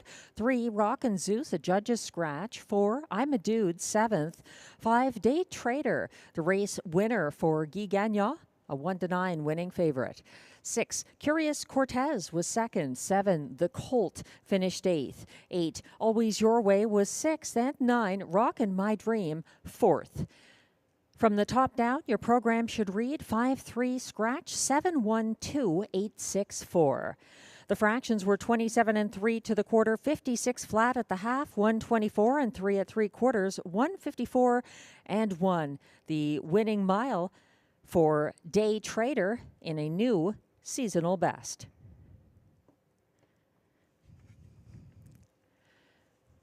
And that concludes our Wednesday night card here at Rideau Carleton. Spread the word. This meet, we are racing Wednesdays, 6 p.m. and Sundays, 6:30 p.m. We'll be back again with more live racing from the nation's capital coming up here on Sunday. Tonight's handle, $187,466. Hope you can join us Sunday at 6:30. And don't forget the Saturday night handicapping contest in the Trackside Lounge. Free to play. You must be here. The jackpot is up to $1,100. Enjoy the rest of your evening and week. Catch you Sunday at Rideau Carleton. Have a good night. I'm Melissa Keith, track announcer.